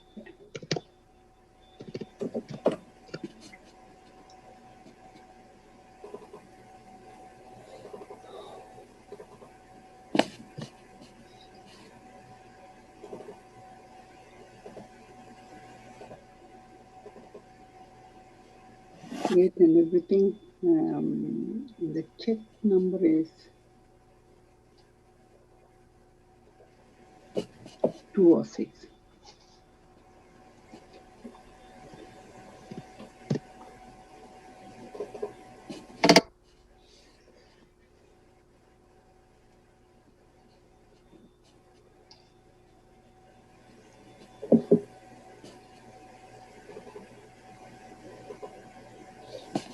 And we have SD7, check copy to Stonewall INC 7,415.10 in payment of account, including the discount for early payment, reference invoice SI 3981 and SI 3998. Check copy. Check copy. Where to go?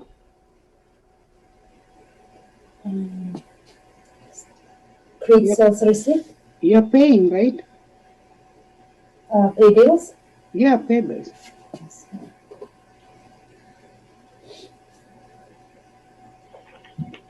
Pay bills you are paying for snow walls.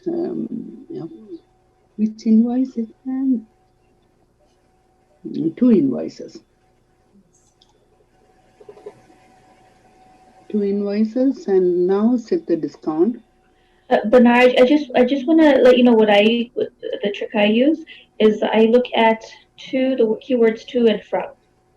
So it says on the top, SD7 check copy, blah blah, to Stonewall. So it's a check to Stonewall. That means we're paying them.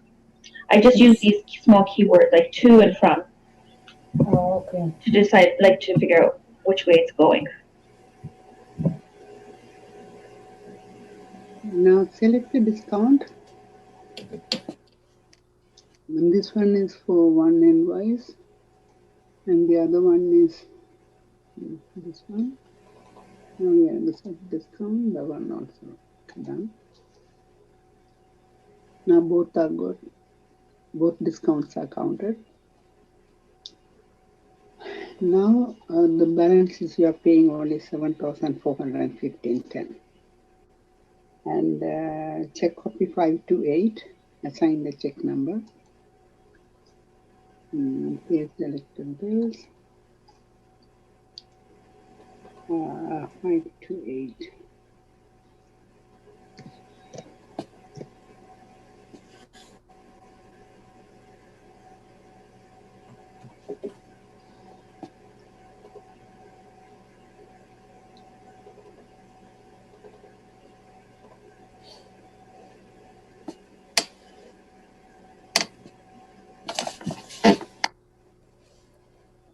We have SD8. Check copy 529. To Furious Home Interiors 2,621.50 in payment of account, including the discount for early payment reference invoice FHI 4801. Pay bills also. Yeah. This one is the last one.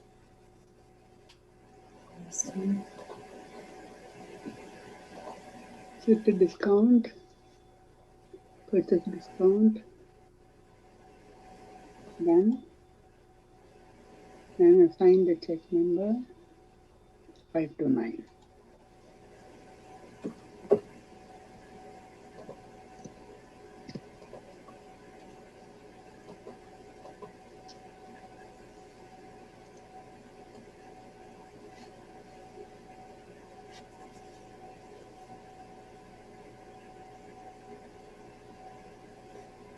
We have SD9.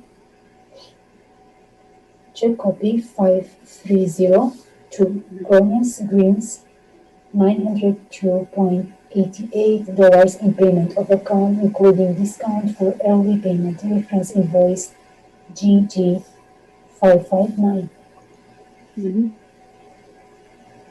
The second one. The same thing with pay bills. Set the discount. Done. Assign the check number.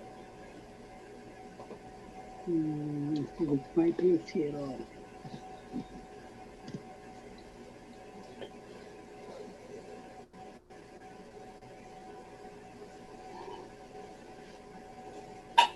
Next one is D10. But before that, we have reviewing and correcting payroll entries. There's no previous button on the payroll forms, but we have written a check to the employee, so we can review and correct paychecks from the right checks form.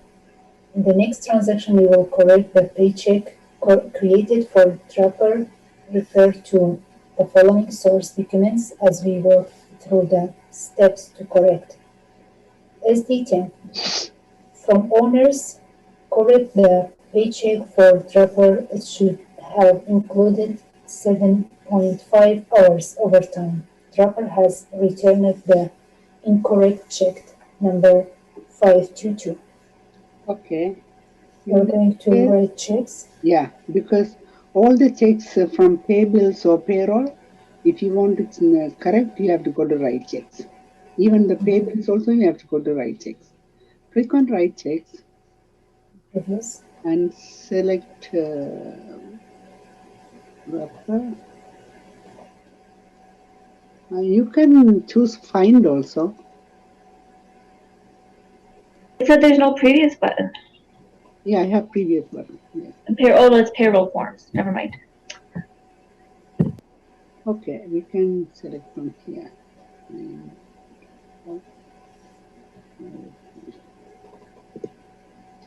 Wrapper and find.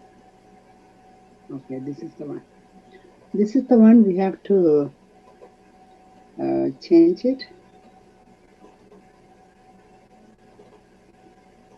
We have to go to paycheck detail.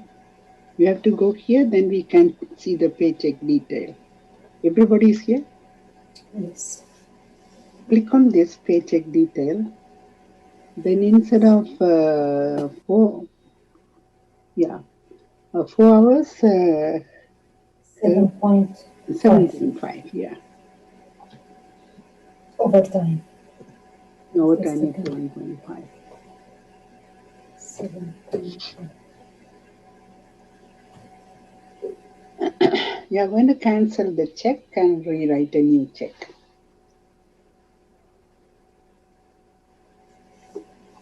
Matilda?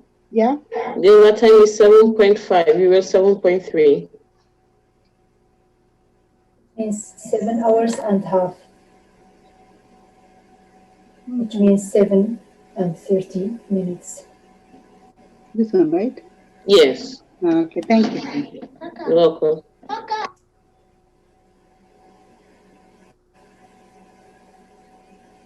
Now you can say okay. Save and close.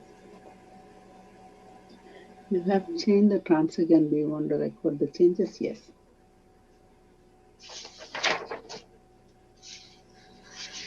Is that it, Matilda? Yeah. That automatically cancels check number 522 and creates 523? Oh, the people, they will bring the check. Then you can change the number and print the check and give it to them. Or you can void the check. Wait, sorry, there's two ways to do this. They give you the check. Yeah. You can cross it out, handwrite the correct amount, and then initial it, and then give it back. You can print if you go there, you can print a new check. Okay, but what you just did, what did it do? Is there two checks in, 520, is 522 voided and 523 created? With what you just did? What did the system do? Actually, you can keep the check, get the check and void it and keep it in your binder and give a new check. Or you can cross the number and put the new number and initial it and give it to them. Either way. Okay, but how do we know that the system is on the same page as you? It didn't say, hey, are you going to keep the same check number, or do you want to void check number 522 and issue check number 523? The computer didn't pop up any such window or anything, didn't give us the option to fill in that specification. Yeah, it didn't say anything, but what did it do then automatically? What's the default setting? The default is if you don't change the number, it will keep the same number. In that case, you have to cross the number and correct the check and give it to them. Got it. And that's what we just did, right? Yeah. Otherwise, with the new amount, with 7.5 hours, with check details, it's still check number 522, right? Yeah. Okay. Otherwise, you can void the check and give a new check. And when you are giving the new check in the system, also you have to change the number. Okay. Yeah. Depends how you are going to do it. You can do that way.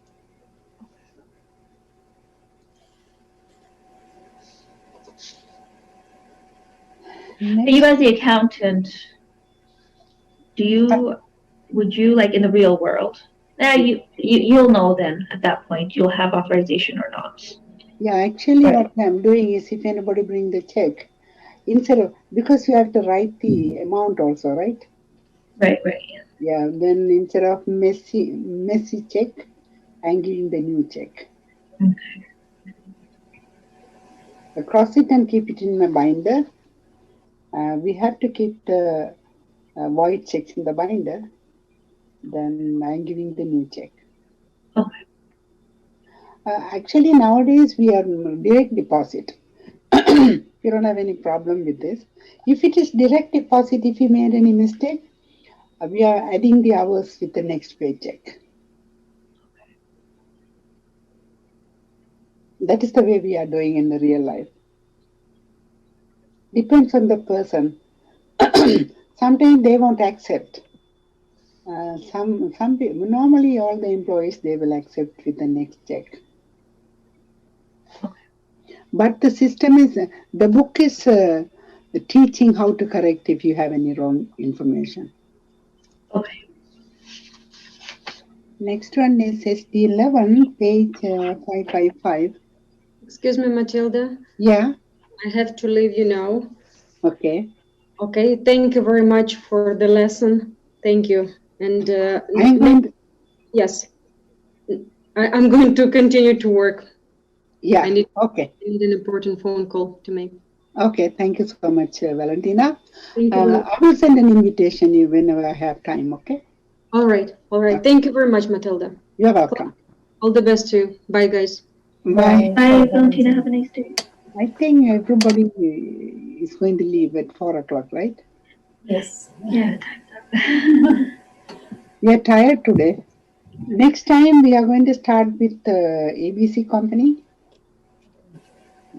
Then after we finish the bank reconciliation, we are going to learn how to set up a new company. Now we are familiar with the home screen. If you are familiar with the home screen, then you can able to work. One thing you have to have a confidence. That's it. Okay. Okay. Excellent. Thank you, Matilda. Thank you so much, Matilda. Thank you so much. Thank you. We'll see you next Thank you, time. Matilda. You're welcome. Oh, you'll send us an invite for the next class, right, Matilda? Yeah, I will send. Okay, thank you so much. Yeah. Have a great day. Bye, everyone. Thank you, guys. Thank you. Bye. Bye. Bye. Bye. Thank you. I'm going to have another 2 classes. I will send the invitation for you. Okay, thank you. When will be next class? Next class is going to be Tuesday afternoon. Coming Tuesday. Yeah, Okay, thank you. you're welcome. Bye-bye. Bye. Bye.